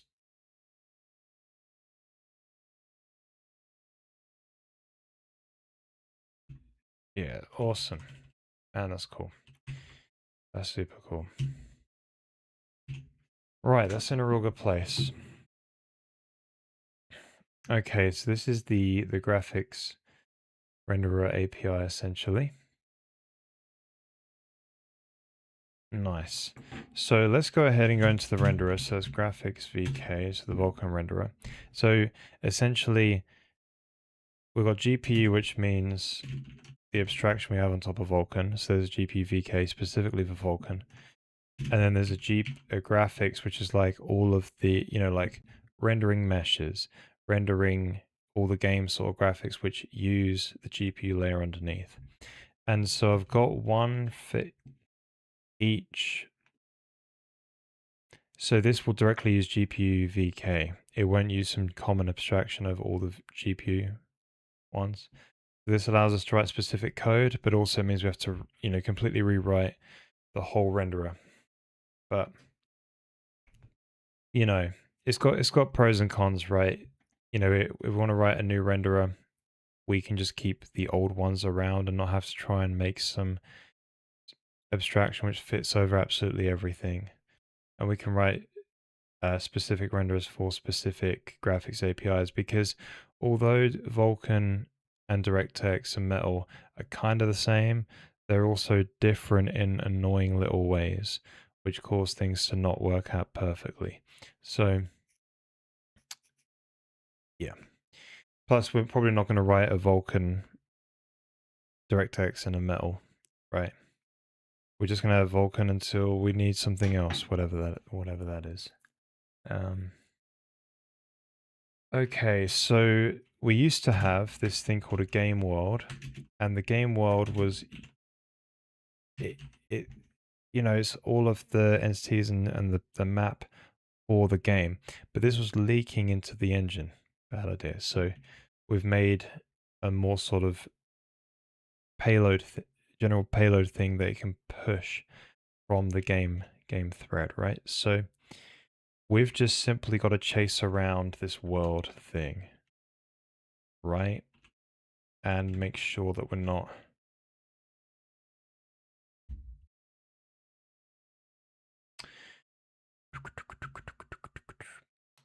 Yeah, just swap it out for that new payload thing. Oh, okay. Yeah, so maybe not just yet. We're jumping ahead. So in the graphics thing, we probably want a function which will turn this payload into one of these guys, these graphics render things.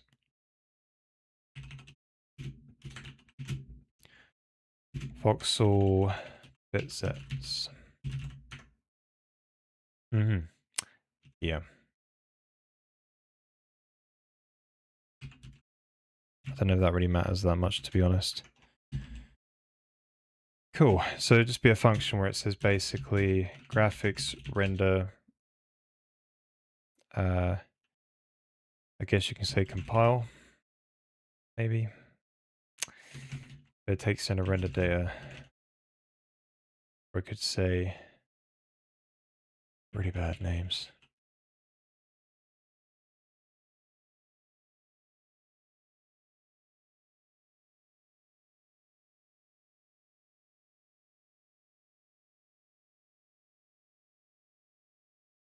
We could say, but yeah. The basic idea is pretty simple.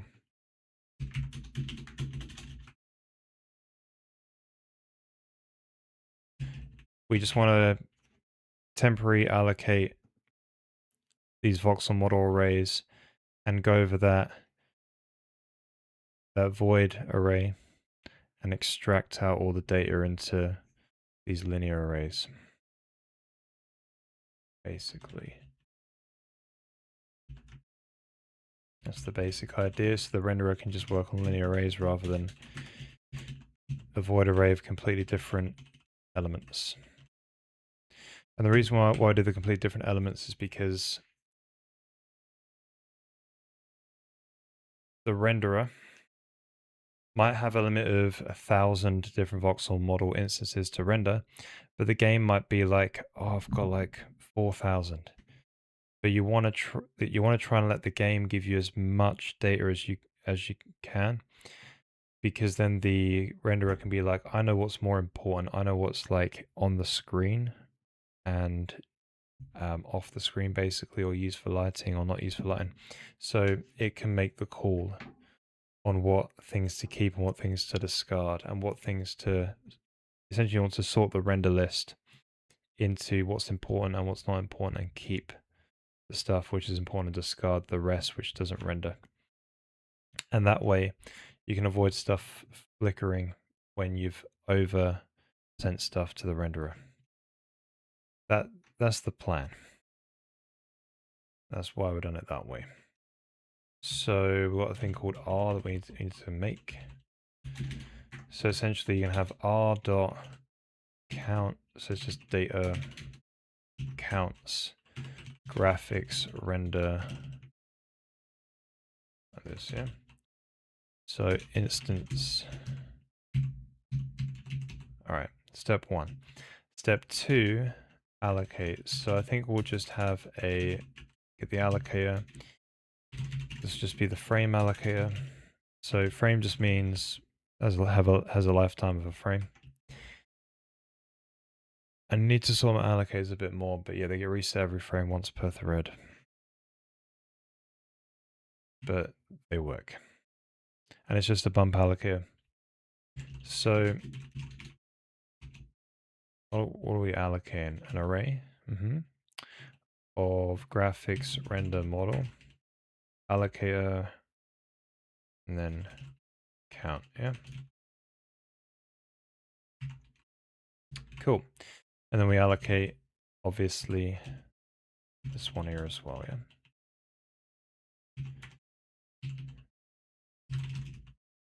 Mm-hmm.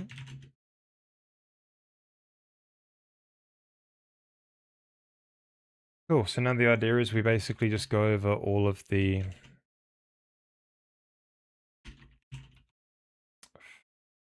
we keep stepping until we reach the end. So we just have a cursor.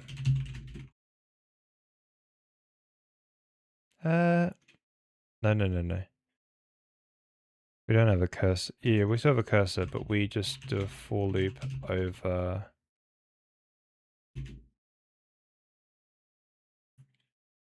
data metadata.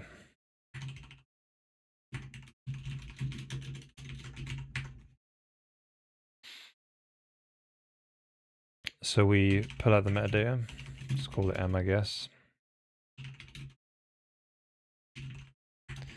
And it's going to have a count in there. So that's just M shift left 8. And then the kind it is, it'll be a switch.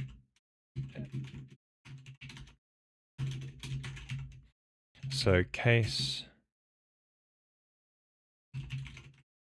voxel model, then instance. And all we're going to do is just basically shuffle it into the array. So, you know, we probably should just initialize these to 0 actually, and use those as the cursors. And those will always get equal to the right ones. So essentially it's just going to be I guess it's a mem copy. No, I can use my wrappers, which is cool. So core copy element many into voxel models. So it does the size of automatically, which is great. So we basically would do a count plus equal count. We would also do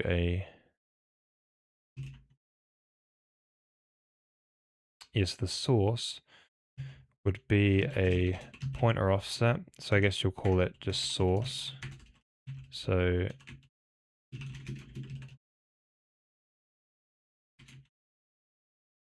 data, dot data. That is so. I can't remember what code that did that. But anyway, data. So cursor offset. Voila.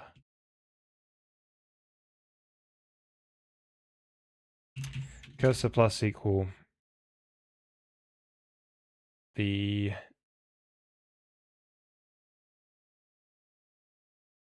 size. So I guess that'll just be count times whatever the element is that you're doing. So I think you'd have to put that on each of these guys.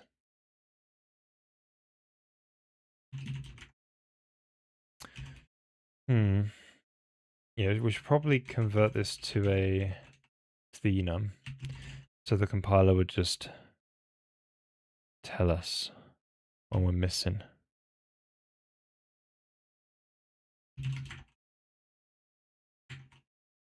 Okay. So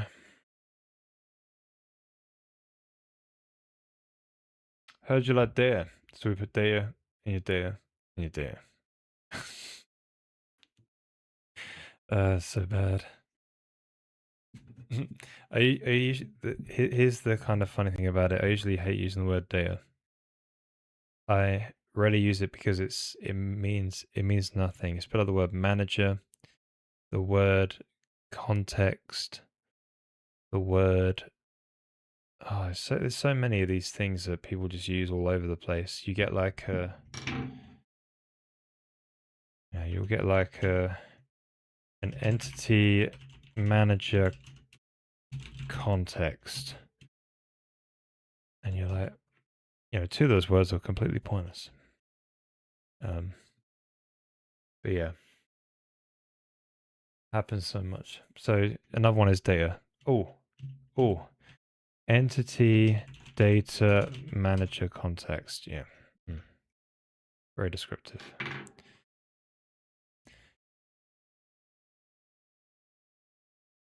So yeah, this is the reason why I don't like it. so bad.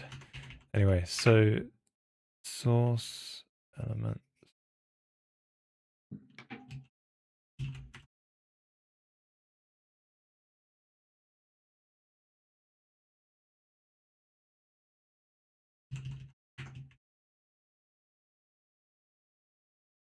All right.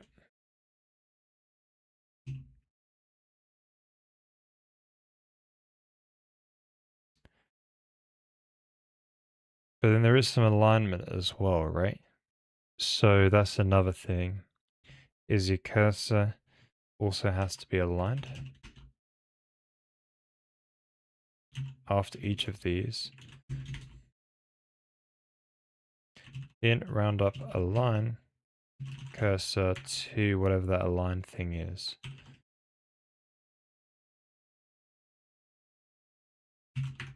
Alright.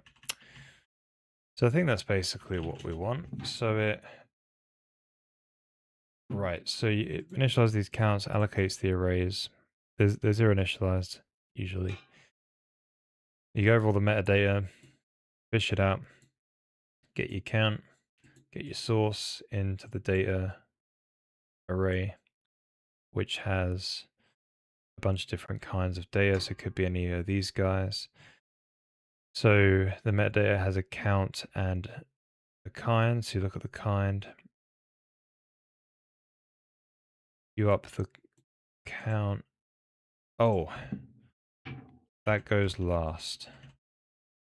So what we're actually looking for is to offset by this.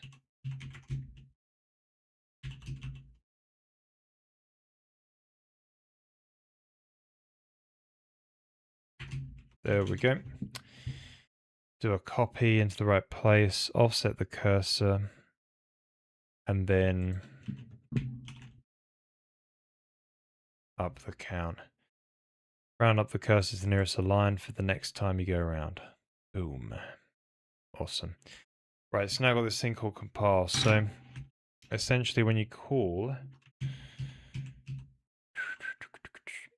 so when you call graphics render, this goes into the Vulkan one. So in payload,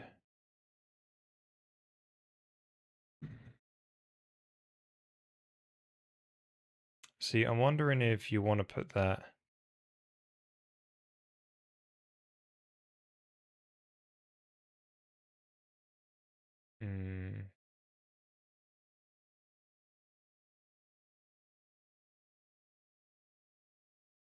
where you want the step to happen.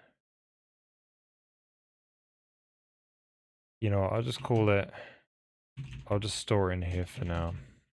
It's a very generic name, render as well. You know, but it'll do for now. So essentially at the start, we'll just say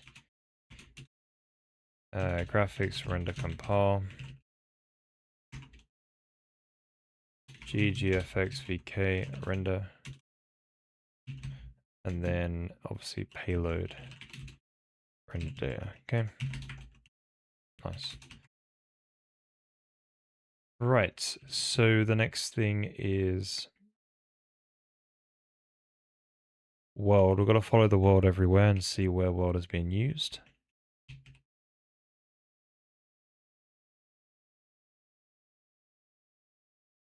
Right, this needs to include the graphics VK internal.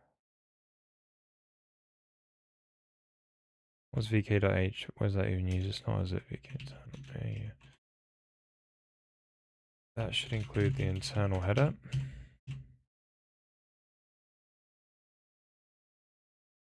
Right, so world is being used. Yes, the OS packet that's now stored inside the payload. So the OS packet is basically a snapshot of all the input data, all the stuff from the OS, right? You got input data, you know, displays and stuff like that. Well, why is there a pointer?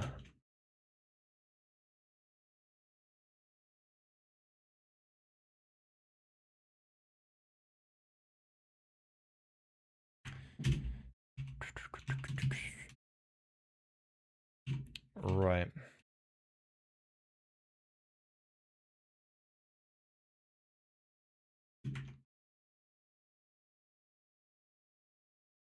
Oh, you want it to be a pointer, don't we? Wait, so it wasn't a pointer before? Is that true?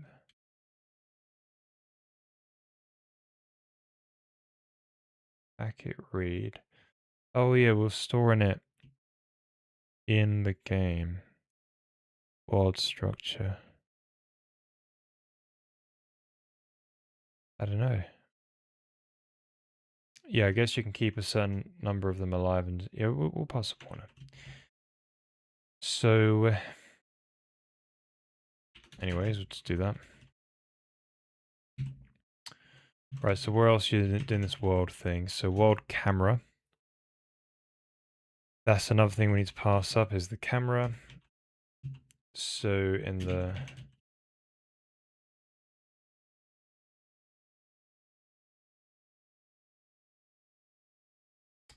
camera will be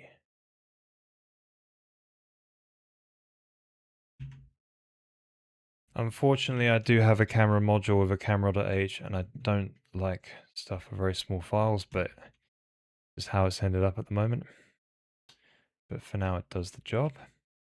So this will be payload camera. And so that will be payload OS packet. So render the sky. Graphics payload. World sun direction unorm. Interesting. So we need a sun direction as well to be passed up.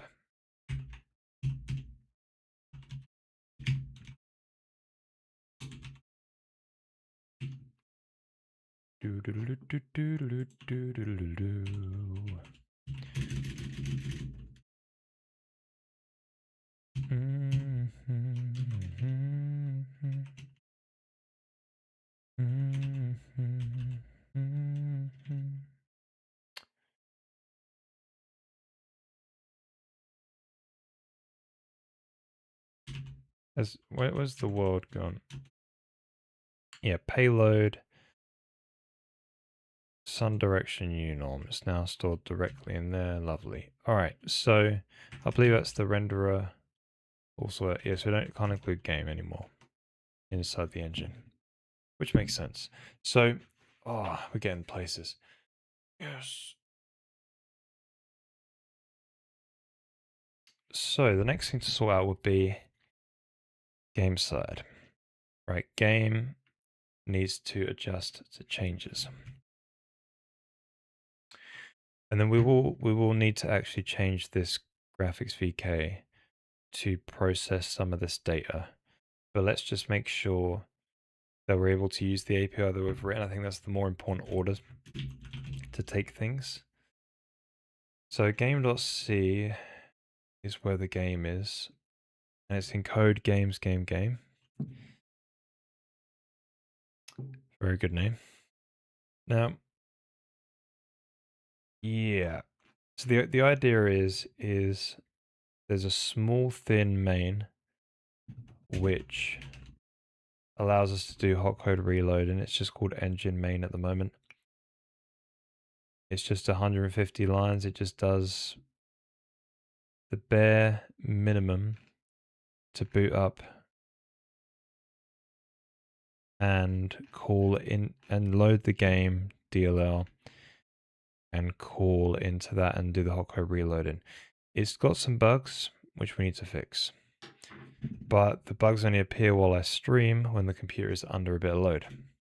We'll be fixing that soon.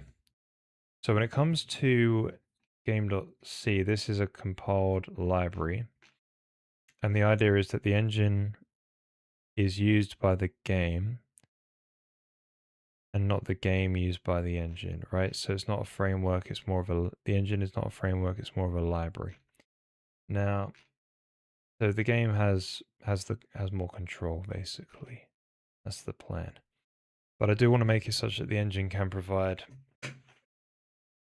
good features still, like maybe an editor and stuff like that in the future. But I think this is the best way to go for now. And maybe we keep it. So what do we got to try and do?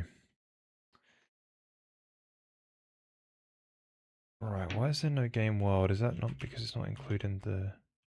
Right, game.h. Is that why?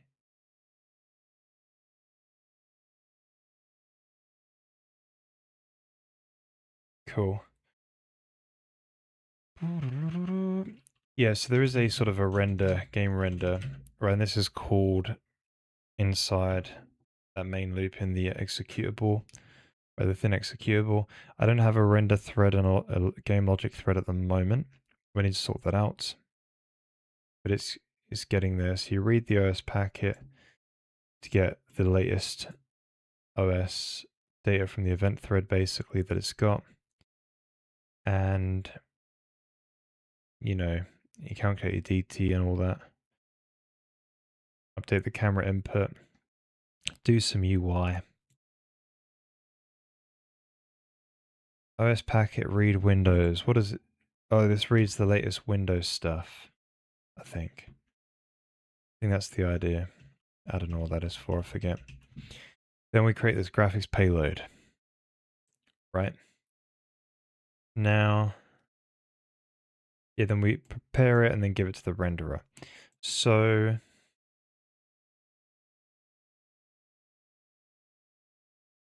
should we make this a little bit better? Should we have the separate threads, right? The event thread, the game thread, the render thread, the GPU. Right, should we just make these for now?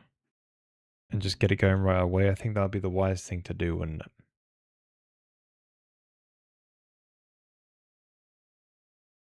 Because then it won't be a pain to change later.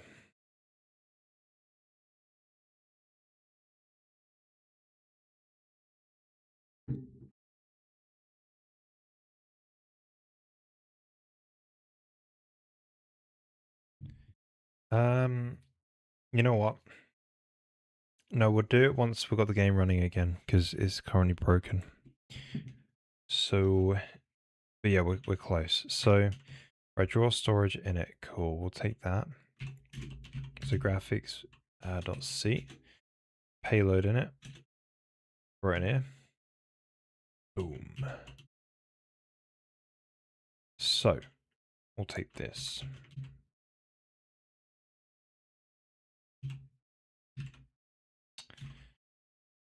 So if it's not initialized, initialize it. At graphics payload, spic.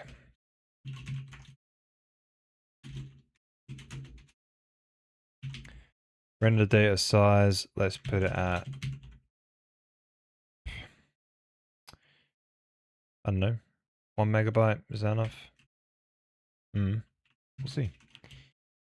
So there we go, 1 megabyte. Now, notice that's the world. Every time we do want to clear it, so it will be a graphics payload clear. Now, there is some clear going on here. What is that about?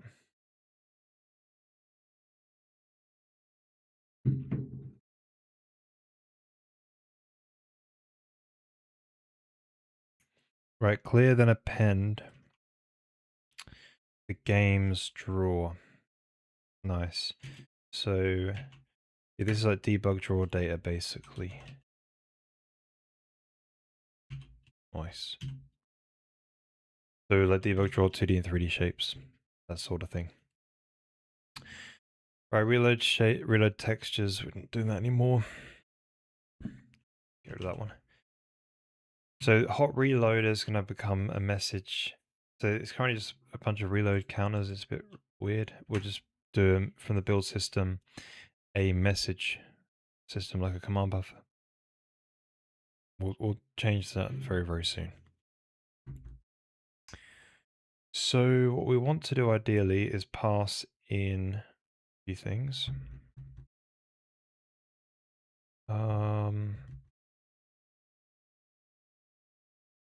Yeah, it'd be good if we could pass.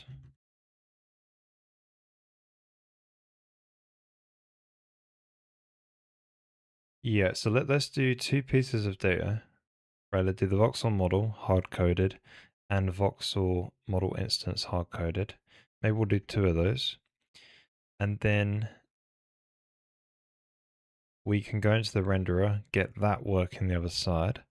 And then once we're done that, we can come back to the game and then sort out the multi-threading, sort out the voxel model object pool thing so it can sort of make its own object models on the fly.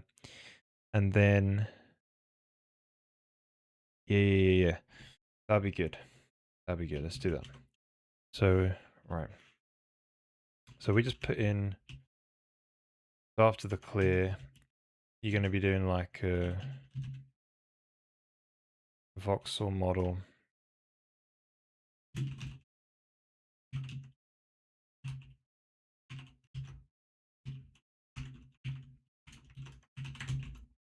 So obviously you're meant to go over all your entities and make these things. But for now we just do this. Oh, the wrong thing. Yeah, so model index 0. Voxel dims. Let's say, oh, so let's say, well, what do we do? We could do the file. That'd be the cross, wouldn't it? Let's start with that one. Let's do the cross. So that'll be file name, string copy, cross.txt. We'll just do cross. We can work out the rest. So we've got a cross file already. It's a cross model of voxels. Just a very simple custom format, nothing too difficult. So we shouldn't need anything else. Oh, shape needs to become graphics voxel shape. Ooh, those names aren't very nice. They've got the word VK in there. That means Vulkan. Nice.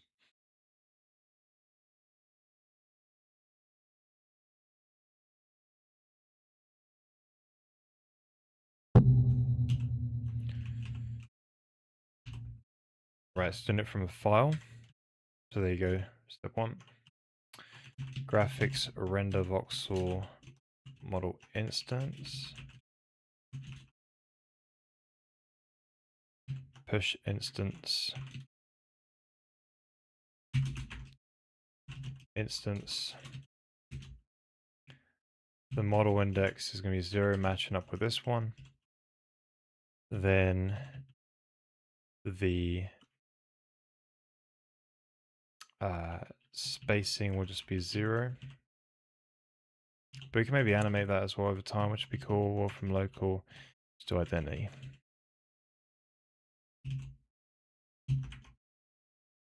Right, and then we need 2 separate materials.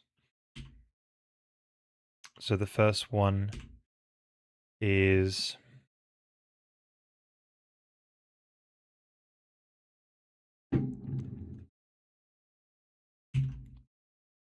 I think we did RGB 10 A2 in it.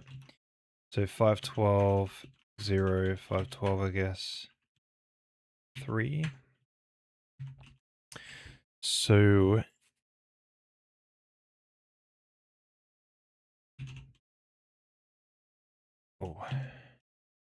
the specular would just do 0.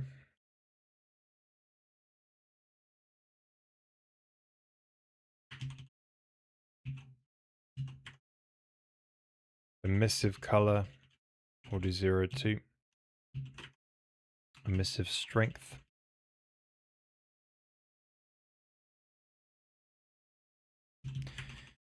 We'll just do 0. And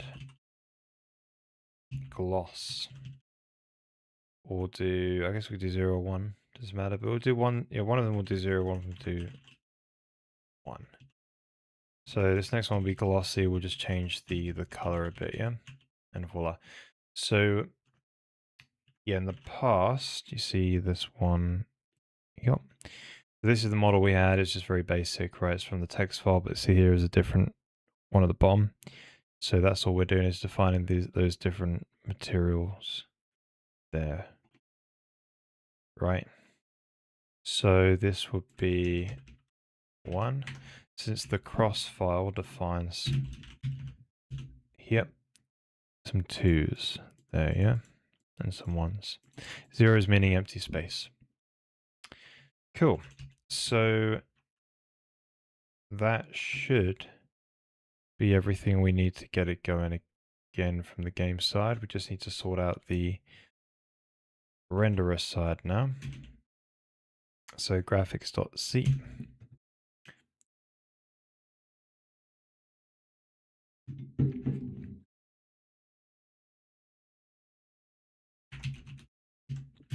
Graphics VK. Oh, what's this complaining about exactly?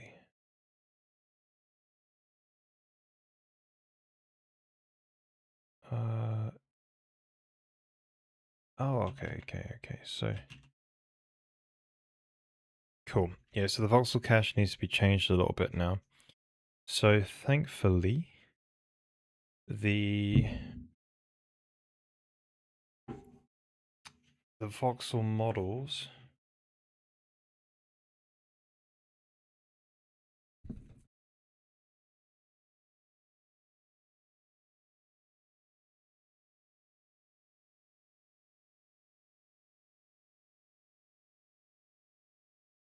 they shouldn't have changed too much. I think what we'll do is we'll just say you've got an array of models, right? And rather than saying, yeah, so the game is responsible in saying, hey, I've changed this, I've got a new model, here you go. And the renderer will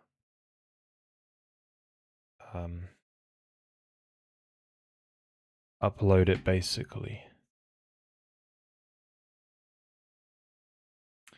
So that would be, rather than model alloc, you're supposed to say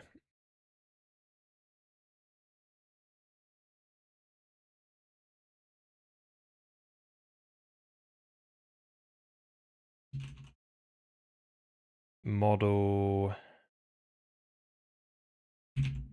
Do you already want an instance ID as well? Probably not.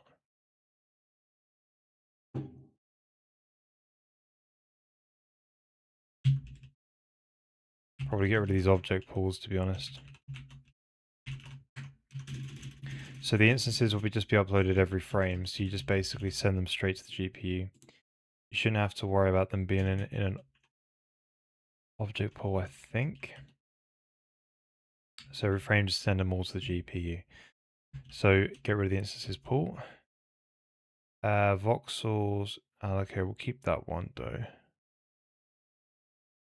Right, lovely. So the shape and voxel dims, we'll keep that from a file. Yeah, it's just a path. Then this will be done for procedural ones, I guess, as well. Cool. So rather than voxel alloc, sorry, voxel model alloc, we're basically saying we're kind of like storing it, right? You're saying let's store. So what? And then the other one is like store, store manual, I guess, right? Nice. So when it comes to like a model instance, like we basically just pass it the render, like, so we could just call this voxel cache. So we shouldn't need a dealloc anymore then.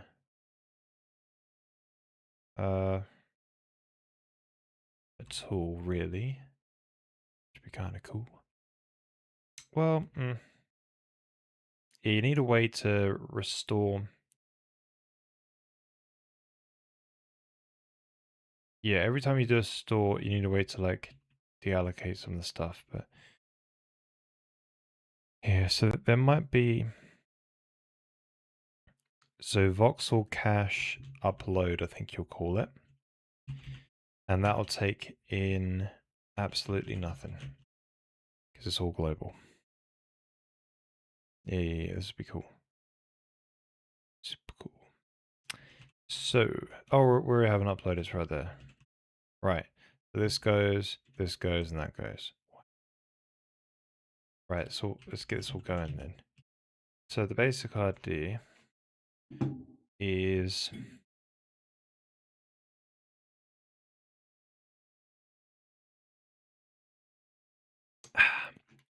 right, start bottom up. So instance deallocate, don't worry about that anymore, get rid of that. Model deallocate. Right, this one didn't actually do what it's supposed to do anyway. It should have got rid of the range of the voxels in the bit set.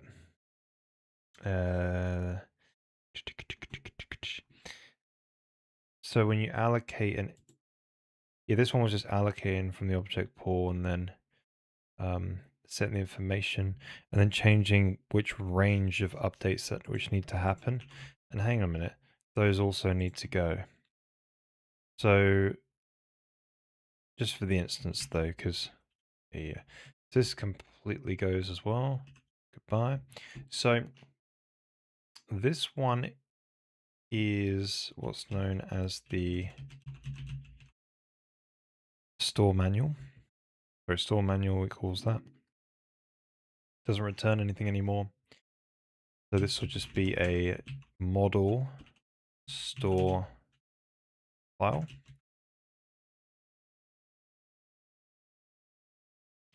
All right, new names. Store from memory, store from file. Much better.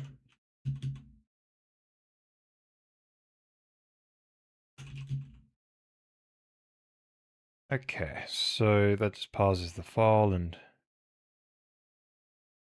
right. So this one would then be the shape. So you've got like a box shape or a sphere, and it basically just compiles a voxel grid and all that. We probably want ways to help make, yeah, to expose these to the game side, but right. So store shape, amazing.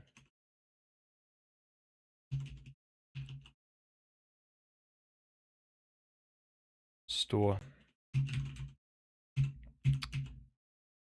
memory.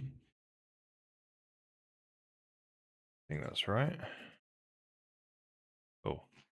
Now the memory one, here we go. Store memory. So this is where the fun begins.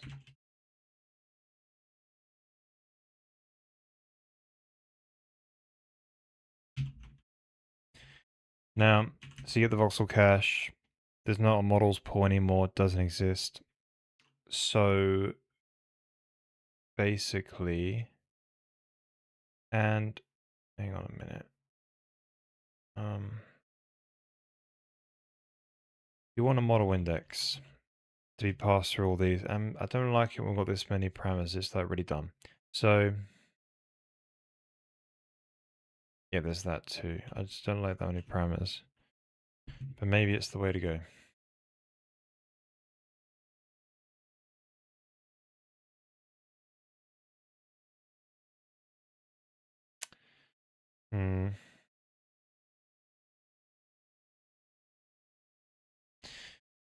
Yeah, let's remove these. Because it'll be pretty safe anyway. We're going to keep using the same functions, I think. Anyways. Yeah, so PM model index.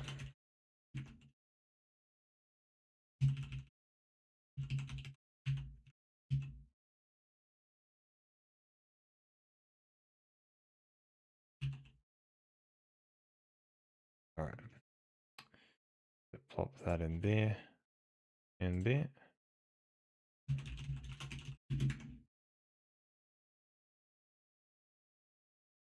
Nice. So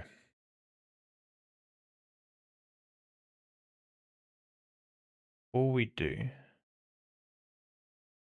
is index. Ain't too difficult. Models.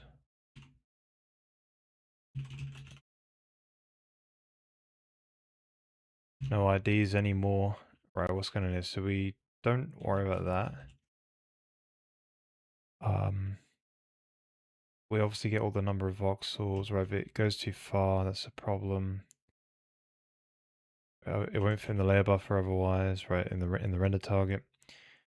We definitely want to allocate here some kind of voxel block. Okay. So if it's null, then it is actually a problem.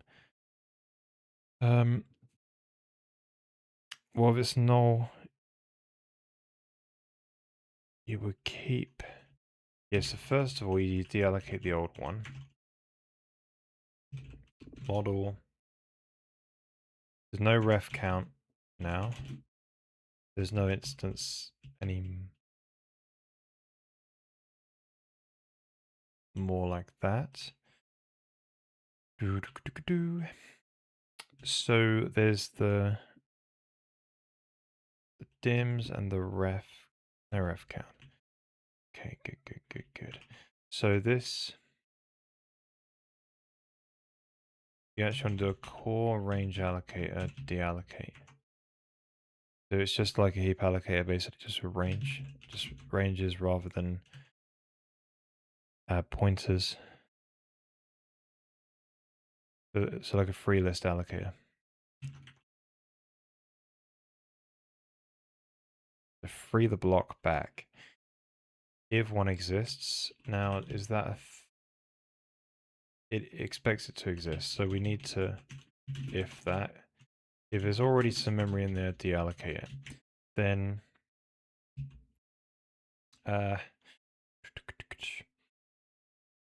allocate a new one. If it fails, we actually would like to return. So you've just gotten rid of it. Now, that means if an instance tries to use this, we have to make sure we handle that properly. But anyways, we'll see. So set that up like so. Expected count, I guess we don't really care about that anymore.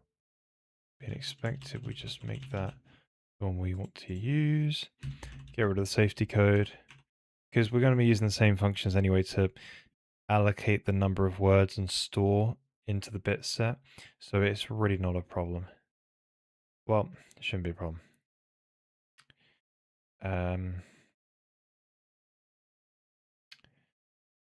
So find out the start and end index.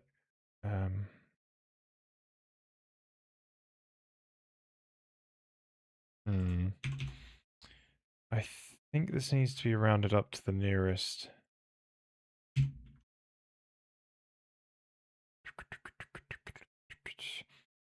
Yeah, we do this sort of Morton thing, don't we?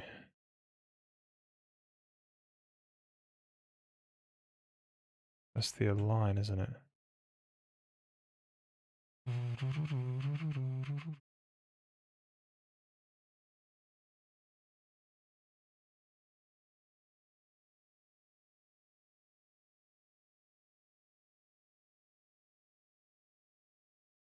Hang on a minute.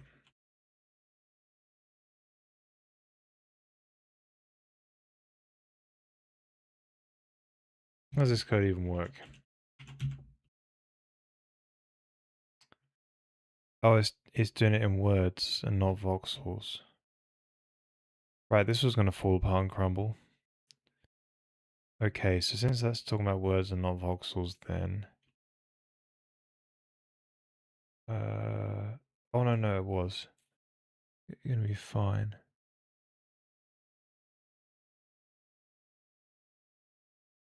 Cool, so where's this being used?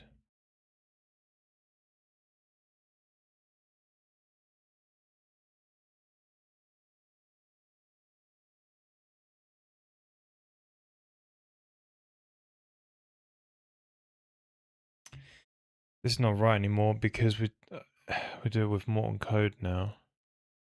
4x4 by 4 blocks. So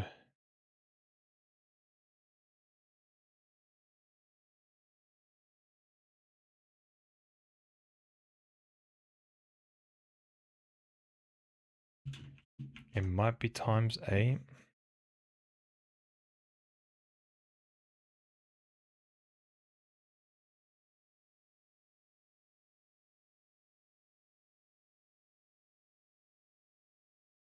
No, it's not 4 blocks anymore. It's 8 blocks now, no? Hang on a minute, I changed it. Voxel render. Yeah, it's 8 by 8 by 8 blocks now. Yeah. So essentially, we store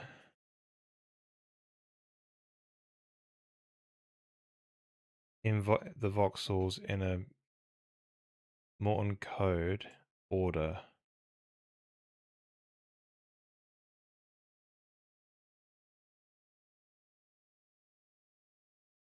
Right? And it does it 3-dimensionally. Yeah. So, and it does that in an 8 by 8 grid. And that's a block. And then all the blocks are linear in memory. So that means everything is more cache efficient when processing stuff in 3 dimensions. So all of the voxels which are near each other in an 8 by 8 grid yeah, will be close to each other in memory basically. So the number of words you need is divide round up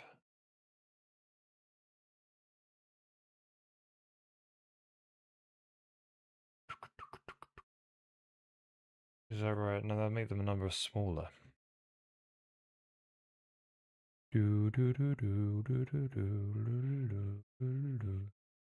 Yes, I think you need to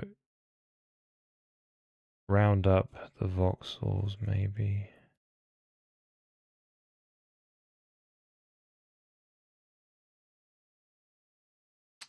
To the nearest 512, isn't it? Something like that, 8 by 8 by 8. Yeah, 512. I think so.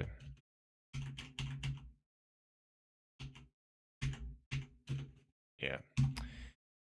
So you could round up to the nearest 512.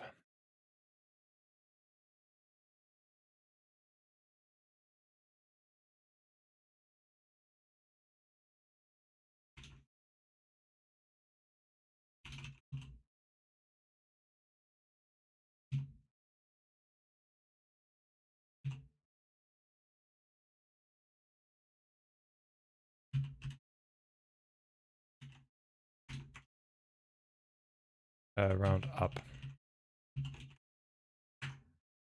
Now it's already 512, that should be fine.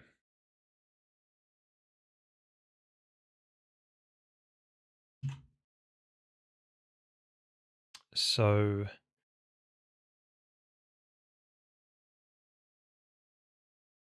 although the material words, you need 2 bits.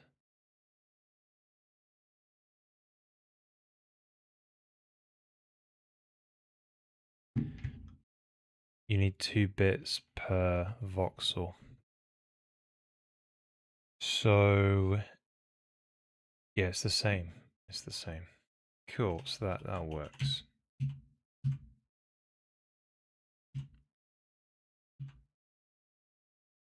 Now, right, what's next?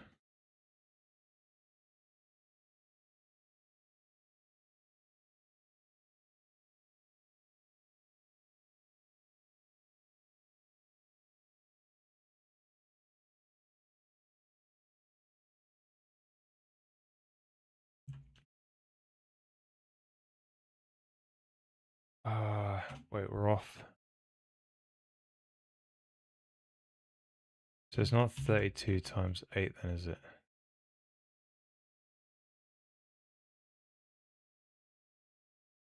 By 16, isn't it?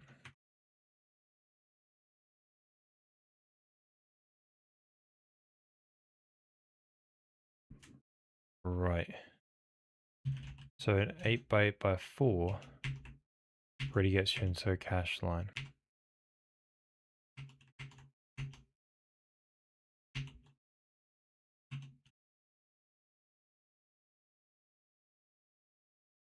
No, no. Oh, no, no, it's 16. Yeah, of course, Right, so... Ah. Right, where else have we done this? Hopefully nowhere.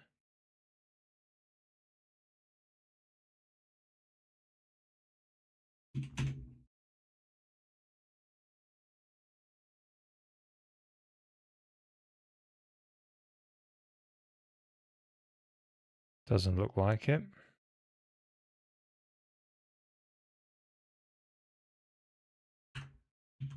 Nice. So... that is good. So we copy those into exist map, voxel, sorry, model changed. Yeah, those are all good. Cool. Right, so the next thing to change would be this function. Let's get rid of this stuff for a sec. Actually, quick. So alloc array voxel models or models graphics vk model cap.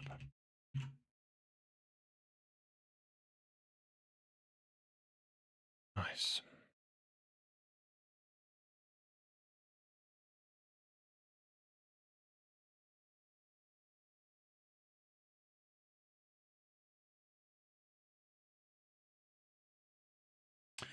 Cool. So next one to change would be this one here, which basically uploads the data. We'll need to go over that render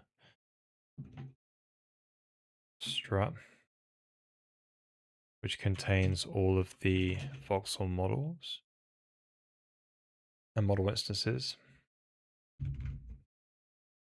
and essentially call these different store functions and just upload straight to the GPU all the instances from that buffer.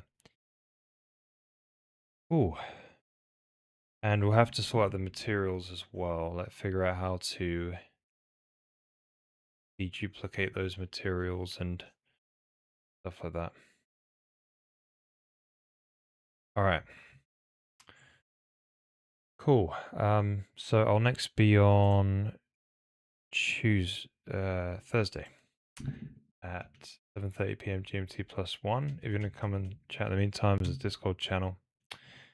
And thank you for everyone who's supporting the stream. There's a way to support the stream and get access to the code to run on your own local machine. And yeah, thank you for everyone for coming by today. And I'll see you all very, very soon, hopefully.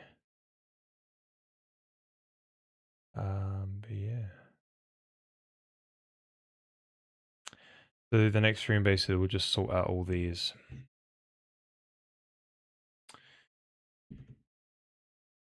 Sort out this code and get it rendering again, and then go to the game side and maybe do this sort of thing where like multiple threads maybe. Right, game thread and render thread. And sort that out early while we can do it early. And it becomes less tangled. Cool. Alright, have a good Wednesday, guys. Hopefully see you all Thursday. And quick reminder, I'll be on holiday from next Sunday for a whole week. So if I'm not around next week, it's because I'm on holiday. Right, God bless you all. See you very, very soon. Bye-bye.